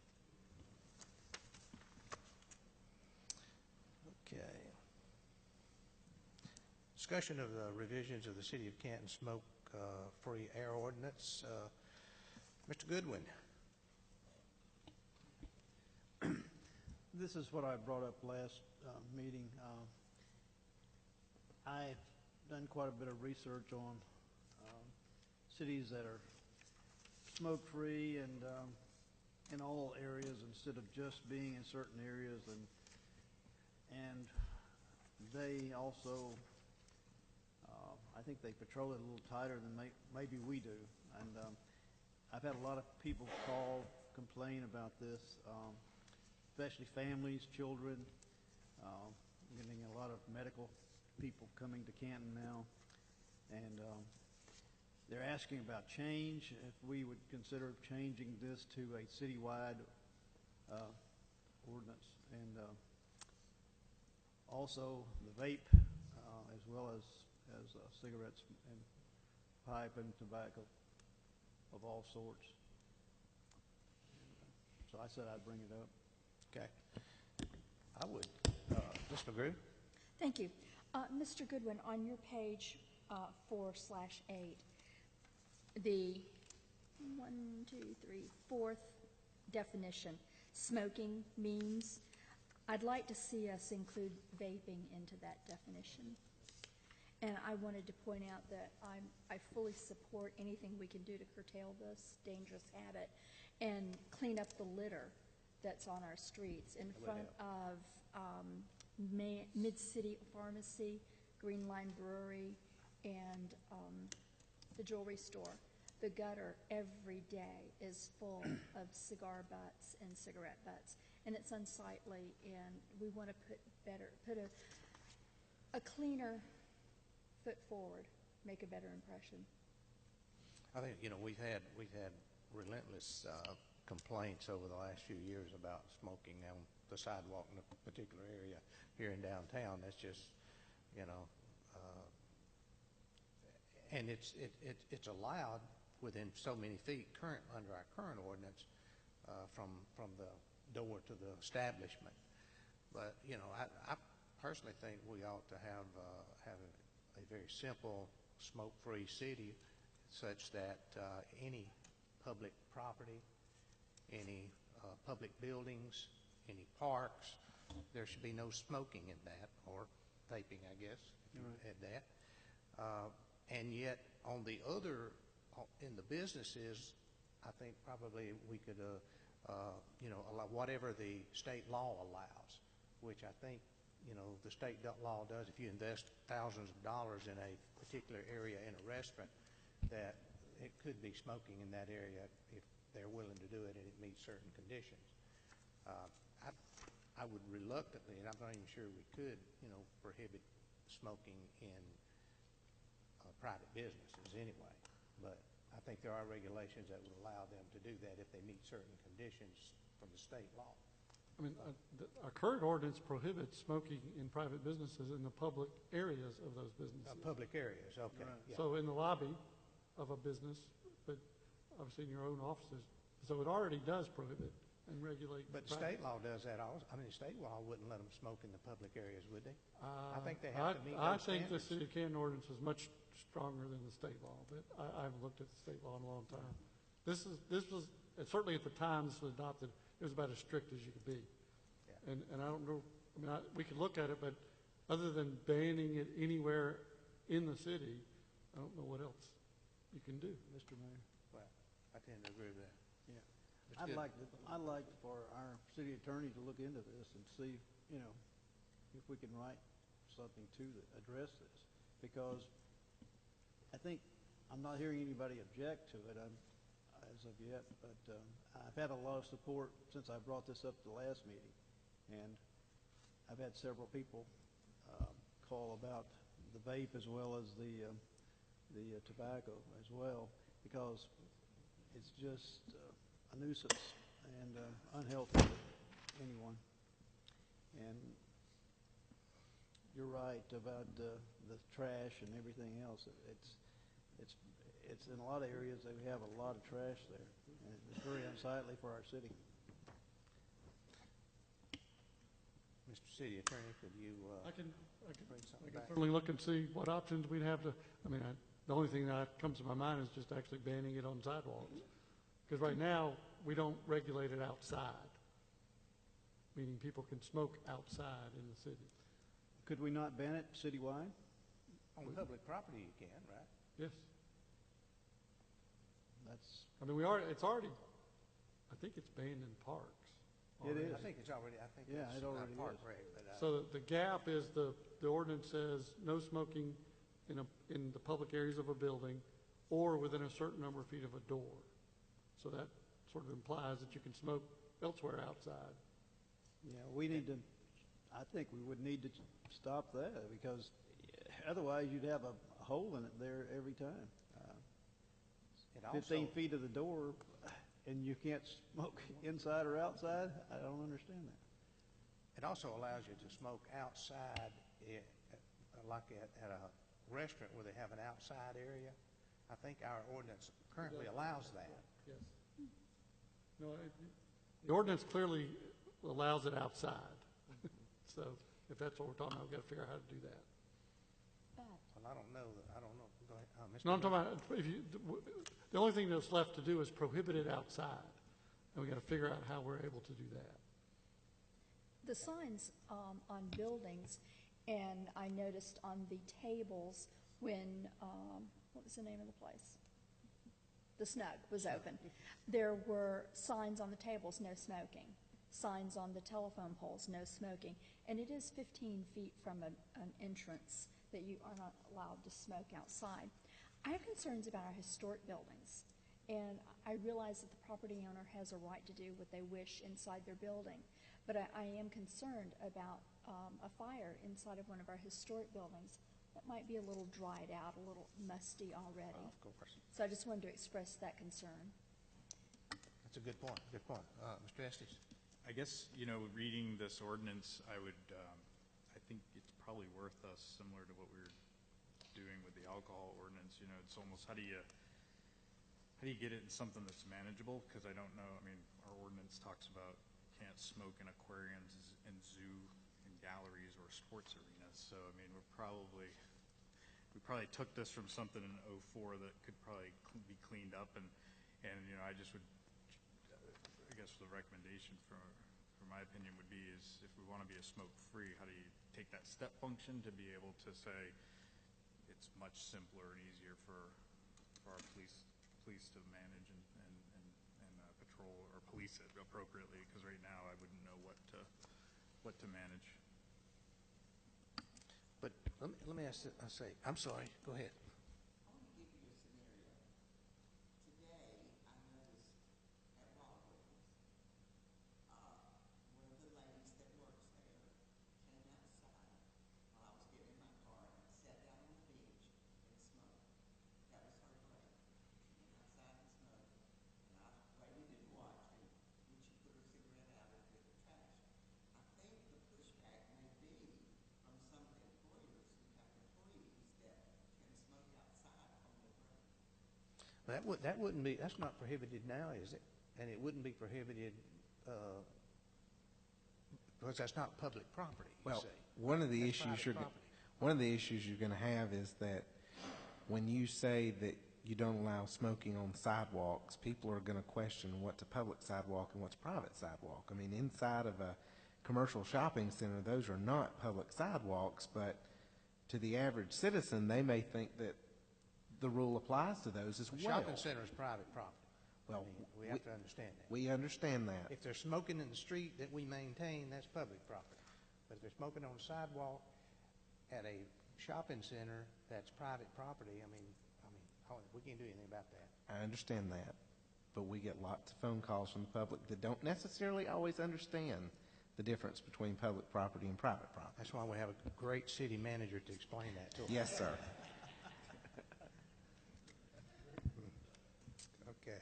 So, City Attorney, you're going to bring something back to us? Okay. You have anything else? Yeah. Thank you. You can sit down.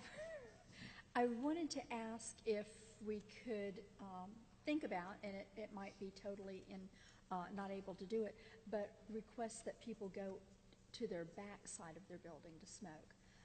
Downtown Kitchen, as an example, has staircase outside. Southern Night Interiors has a back side. So employees maybe could go to the back and not out where much of the public is. That's a good point. I don't know. You mandate or at least request. Absolutely. Mr. Okay. Mayor.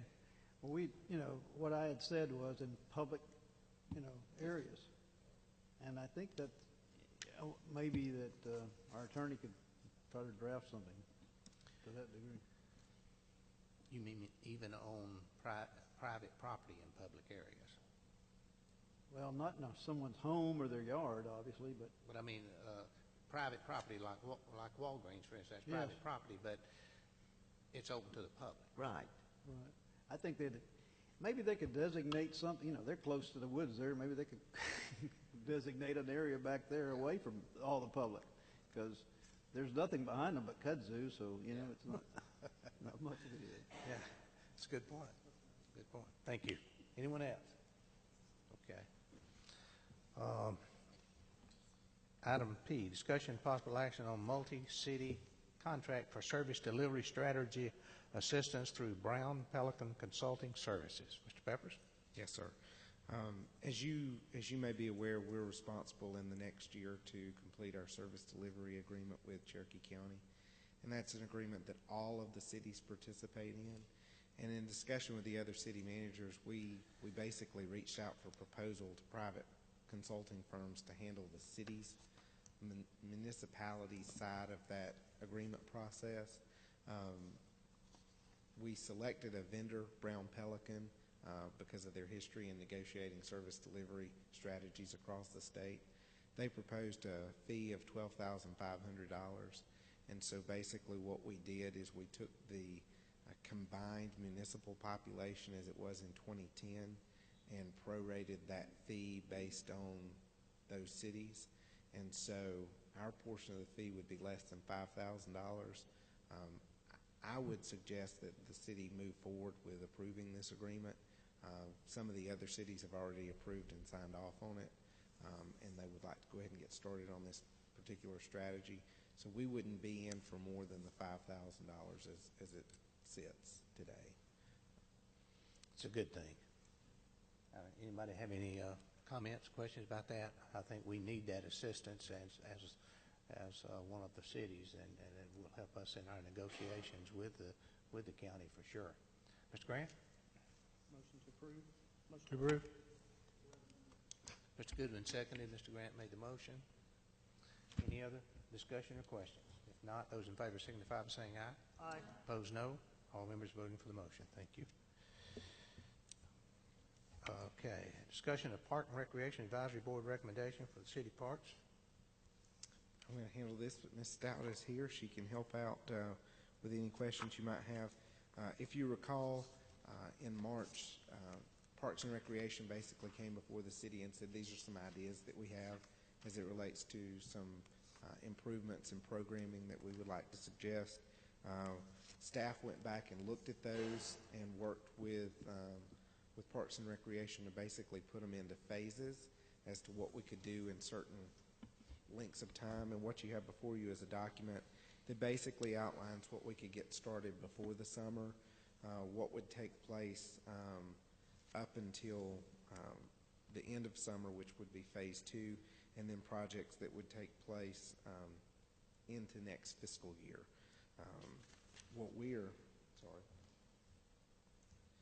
What they are looking for is direction from council specifically on those phase 1 projects.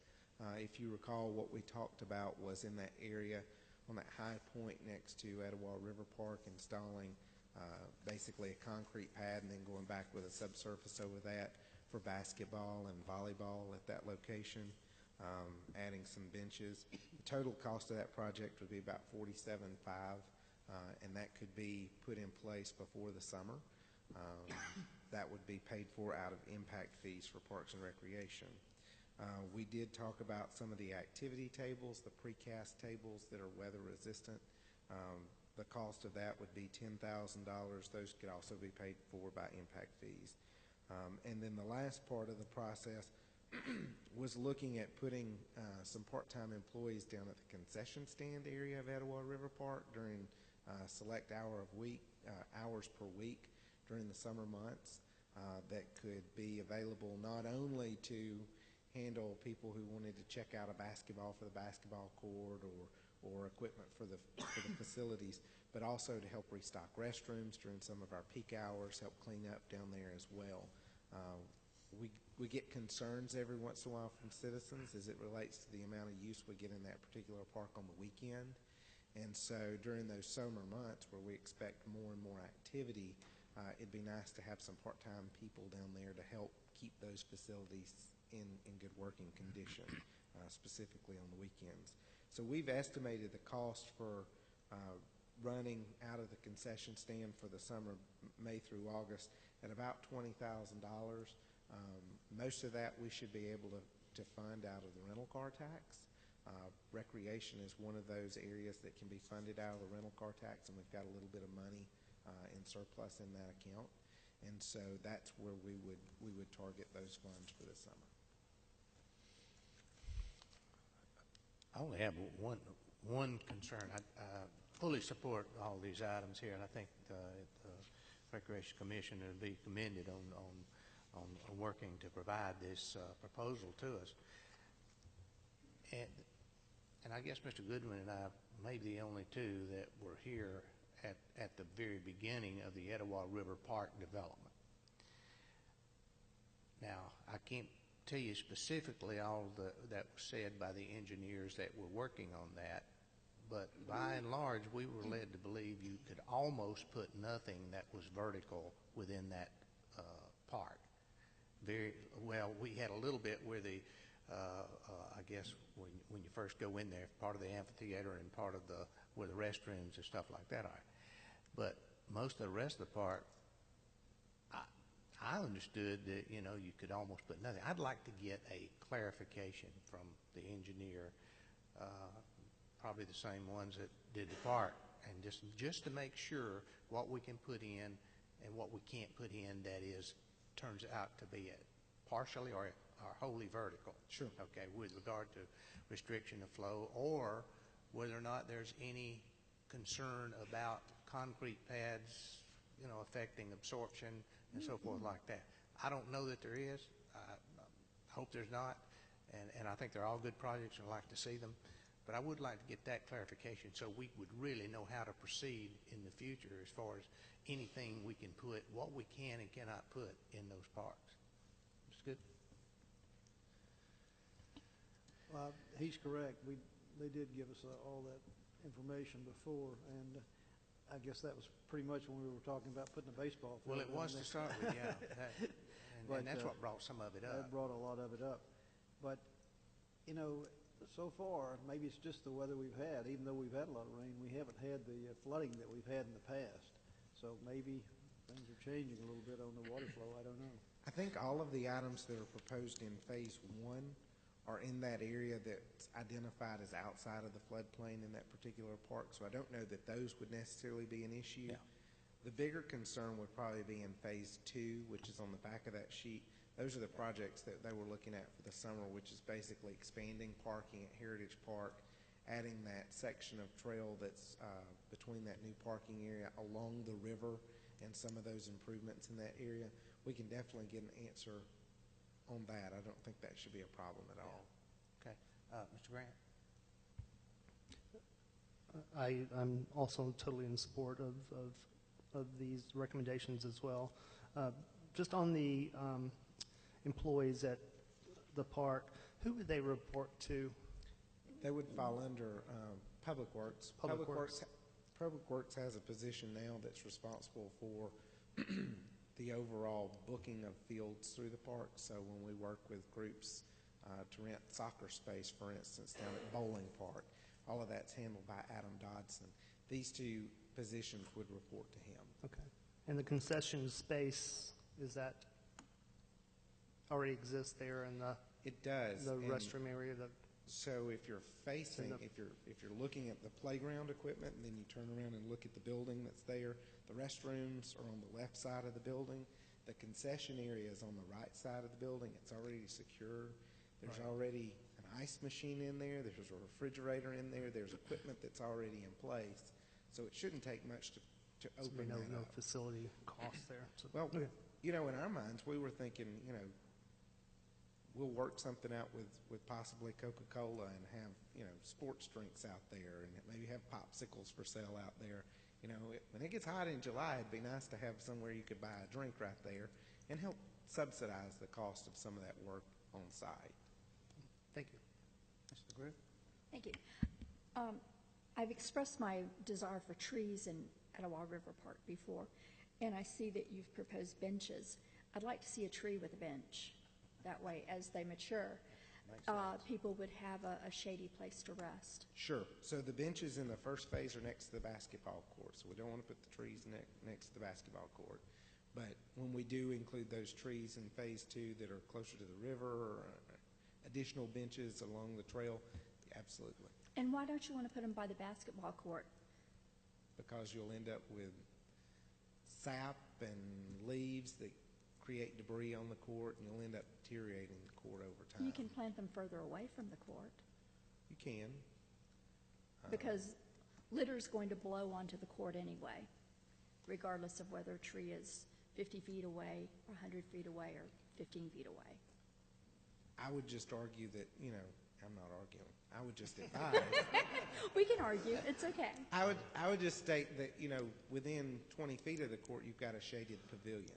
And so, you know, in my opinion, I would keep as much of that area that we can actually construct vertically on tree-free, because that is the area that you will likely see more expansion of recreation programming, because we have more flexibility there at Etowah River Park. Canopies, maybe a pavilion, maybe another pavilion. I argue differently. Mr. Estes? You don't need, but there's no vote or action, right? It's just, this is you just kind of coming back to us right now, right? Well, funds are already there, or is there? The funds are part of our impact fee, and Right. so we do have funds that we can utilize for the projects. It was more the fact that we really needed some guidance from council if this is the direction you want to go to. I would imagine on the court we'll probably, if it's okay, we'll try to bring that particular contract back at the next meeting, because that's the one thing that needs to be voted on quickly, so we can get that done. So. On the two part-time employees, are those anticipated to be on duty at the same time or different times? At the same time.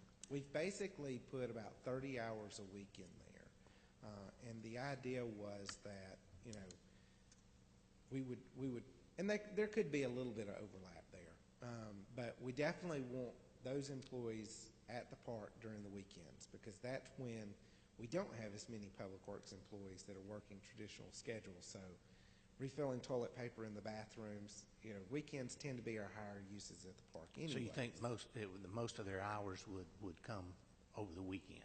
Over the weekend, afternoon, early evening.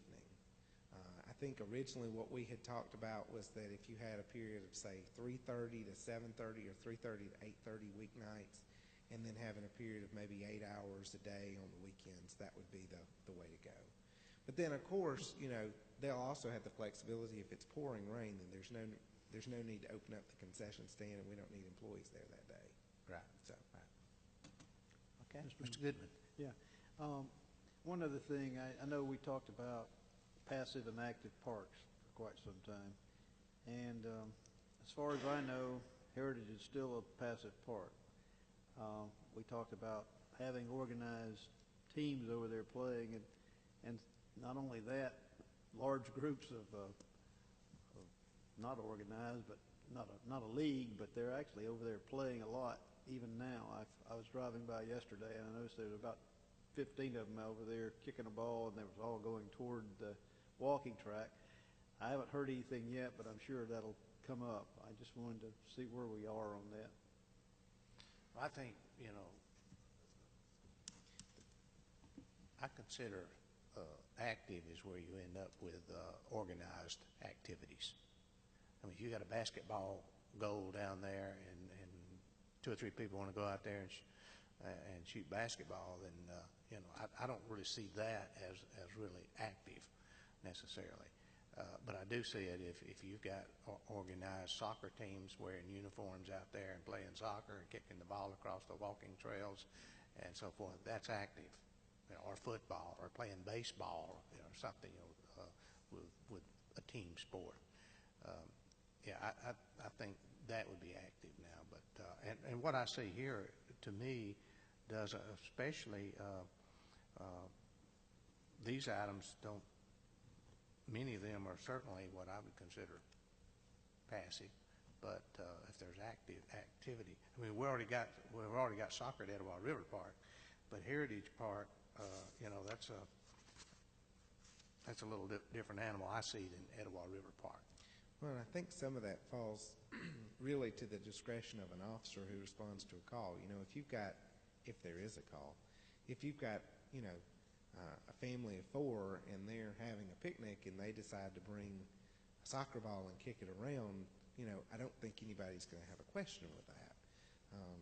The problem that you get into is where we have, for instance, at Etowah River Park, we work specifically with Cherokee Impact Soccer, and they have field space assigned to them. And on a Friday afternoon, you drive across the Waleska Street Bridge, and you look at the corner of Heritage Park, and there's 80 people and soccer goals that the city hasn't provided, no league has provided.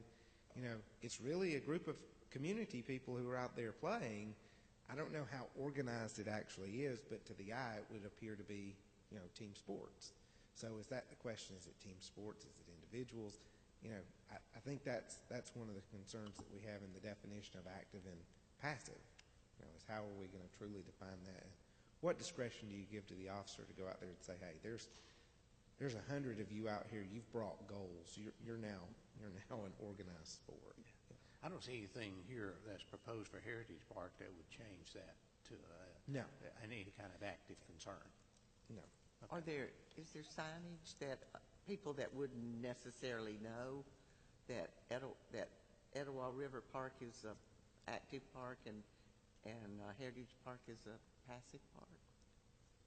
I don't know that we know how to define what active and passive is, so it'd be hard to put it on a sign. But I just wonder, how do people know you can't go out in Heritage Park and play an organized game of soccer? How do you know? How do people know that? Well, we used to have a sign when we had that ugly net down through one side of it, they had any activities like that were on the other side. Something like no organized activities in this park allowed in this passive park or something like that, maybe. You'll think of something. Well, and the thing about it is, also, if you've got two part-time individuals that are working at the parks, if somebody's walking the trail and they see something organized happening in the park on the weekend, those individuals can reach out to the police department and say, hey, it looks like we've got a soccer game going over here at Heritage Park that's a little bit more than two toddlers kicking a ball around. Right. You know. But I think manpower is the bigger thing. Right, but if a policeman comes up to you and says, you can't play soccer, organized soccer in this park, and they say, why not? There's no sign that says we can't. I understand that, but we also have signs in the park that tell which direction people can walk and bike, and they don't look at those either. You know, at some point you can sign yourself to death. I think that we could, you know, if that's the route you want to go, you can specifically say no soccer balls, no bikes, no whatever. I think you're going to have to put it in language that every individual is going to be able Right, to understand. and I think if you have, as you said, a family kicking around a soccer ball on a picnic, that's fine. If you put a sign that says no soccer balls, that would discourage that kind of activity. So we need to maybe think this one through a little bit. Mr. Grant?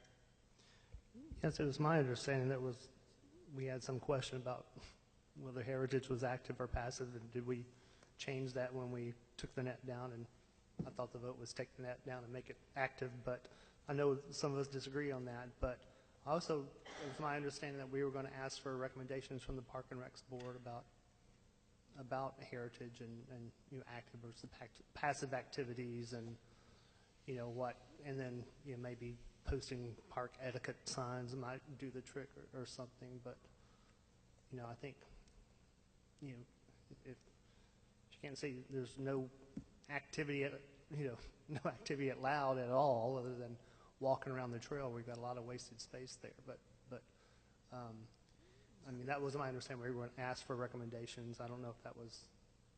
And I believe they did discuss it at their last meeting. But I think you're always going to get back to what is the definition of active and passive. Right.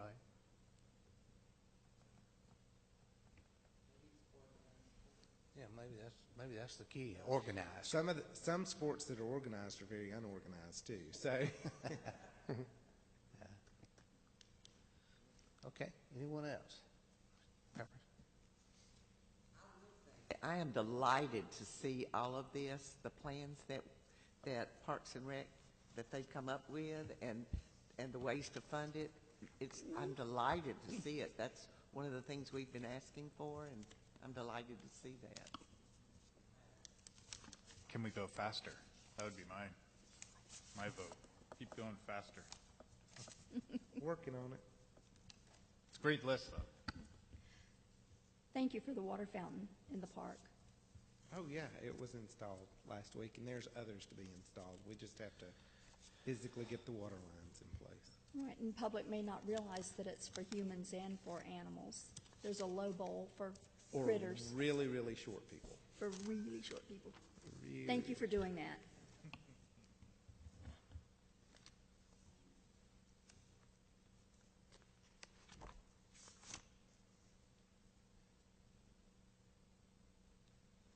I'll go on. I have three items on my report. The first is that we'll be issuing the sanitation RFP next week.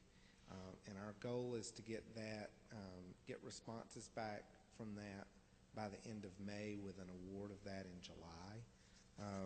We are looking at three specific options as it relates to that RFP. One is an option where what the cost proposal would be if there was one vendor. The one vendor paid a 10% franchise fee to the city, and that vendor handled all customer service, billing, and all of those items themselves. One option is having more of an open franchise where we have qualified haulers within the city. What would their rate be? They're not guaranteed full city, but what would their rate be if they had a portion of the city, or they could service any resident of the city? what would that rate be? And they would also handle all of their bidding. That way we've got a little bit of comparison there of open versus closed. And then the third option would be our traditional option that we have now, where we contract with the vendor to provide the service on behalf of the city. We handle the billing, we handle the customer service, and they are just providing us a cost for that service. So our goal is to get that out in next week and also have those proposals come in the end of May. On the Jones building, there has been some questions as it relates to Phase 2, which is the interior portion of the building and the cost and scoping of that. And so in talking with the architects from Lorac and Sargent, what I would like to propose is that we have a work session at some point in the next 30 days for council to have an opportunity to sit down with the architects and discuss what your ideas are in the building. Some things that we have to consider is, based on uses, you may have some reinforcement of flooring that needs to be done, or you may have to look at the different means of ingress and egress. And so before they go down the route and we factor in certain costs and things like that, we want to make sure everybody's on the same page. And so be looking for an email on that. And then lastly, I just wanted to share a letter that we got late last week. On behalf of the Georgia Trust for Historic Preservation, thank you and your team for your support in making the expedition a huge success. The event attracted more than 350 attendees from 44 cities in Georgia. We even had attendees register from Tennessee and North Carolina. We're truly impressed with the local support that this event received. Over 40% of attendees were from Canton and surrounding areas such as Ball Ground and Waleska. Canton put its best foot forward and showed all the attendees the great historic resources the city has to offer. Proceeds generated from the expedition are put to work to support the Georgia Trust's important mission to work for the preservation, revitalization of Georgia's diverse historic resources and advocate their appreciation, protection, and use. These proceeds help to fund statewide preservation programs such as Places in Peril and the Revolving Loan Fund. We will also be making a donation to the Cherokee County Historical Society on behalf of the event. Thank you for your support of the Georgia Trust and historic preservation statewide. If we can ever be of assistance, don't hesitate to call Mark McDonald, President and CEO of the Georgia Trust. If you recall, we had the Georgia Trust expedition here at the end of March. It seemed to be an overall success. There were several restaurants that saw really great days in their lunch service based on that. We had nothing but compliments on the CATS bus service that shuttled people around. People like Mr. Grant opened up their homes. People like Ms. Wilson helped provide docent services at those homes. The mayor welcomed everybody, and it was just a great day for Canton. So I wanted to share that with you. I really appreciate Angela Thompson. She handled that event from our perspective, assistance from Matthew Thomas and others, and it went over very well. Okay. That's it. Thank you. Very good. Yeah, that did turn out to be an excellent event. I mean, it was really, really something, I think. And, of course, we have to thank those people like Mr. Grant, too, who opened their homes and businesses up for the tour. And so it couldn't have been possible, really, without those folks. So thank you. Sure. Hey, Billy, on the Jones building, so you said there'd be a work session, so that would be kind of would it be open to the public? Yes. Yeah. Okay. It'd be a public meeting. Okay. Thank you. Okay. On the mayor's report, I just want to mention the recommendation of the appointment to the Downtown Development Authority. I would like to nominate, and I appreciate I had a number of suggestions, and one of these, Cindy Brooks, has agreed to serve in that capacity, which I think she will be excellent. She works at she is at Synovus Bank. She is very, very active in the community, very active with the chamber and other organizations. So I think she'll be good. And not only that, but she will be the second lady to be on that authority. So we had one female and all others male. Now we'll have two females. So I think she'll bring a really good perspective to that authority, and she has she's really excited about downtown. I know that. So anyway, I would nominate her for action in a couple of weeks if that's your desire. I would say one other thing. I was actually going to read a nice letter from the Georgia Trust, but Mr. Peppers beat me. The fact is, it got out. That's good. I will mention that last week was the sort of the beginning of a new era with the Canton Housing Authority. An entire newly appointed board met, and I must say they were. It's about as fine a group as I've seen coalesce together to get something done. I really believe that they'll make that thing happen. And during that meeting, Mr. Grant was also there at the meeting, and I was at the meeting. And I don't traditionally attend housing authority meetings, but I'll attend a few more now just to see what happens. But I've really got a lot of confidence in those that were appointed and are willing to serve. Obviously, when the discussion got started, there were some issues that came up. You really wanted to go lock the door because I really thought one or two of them were going to leave. I mean, there were some issues there that is going to have to be dealt with, and I think they'll do a really good job, especially on one of the most important duties that they have, and that is financial management of that organization. And that's, to me, the most important right now. And then they will, of course, I think, begin to do some other things for the community that needs to be done. And we'll look forward to them. Did they elect a chair? They elected a temporary chair, Nathan Brandon.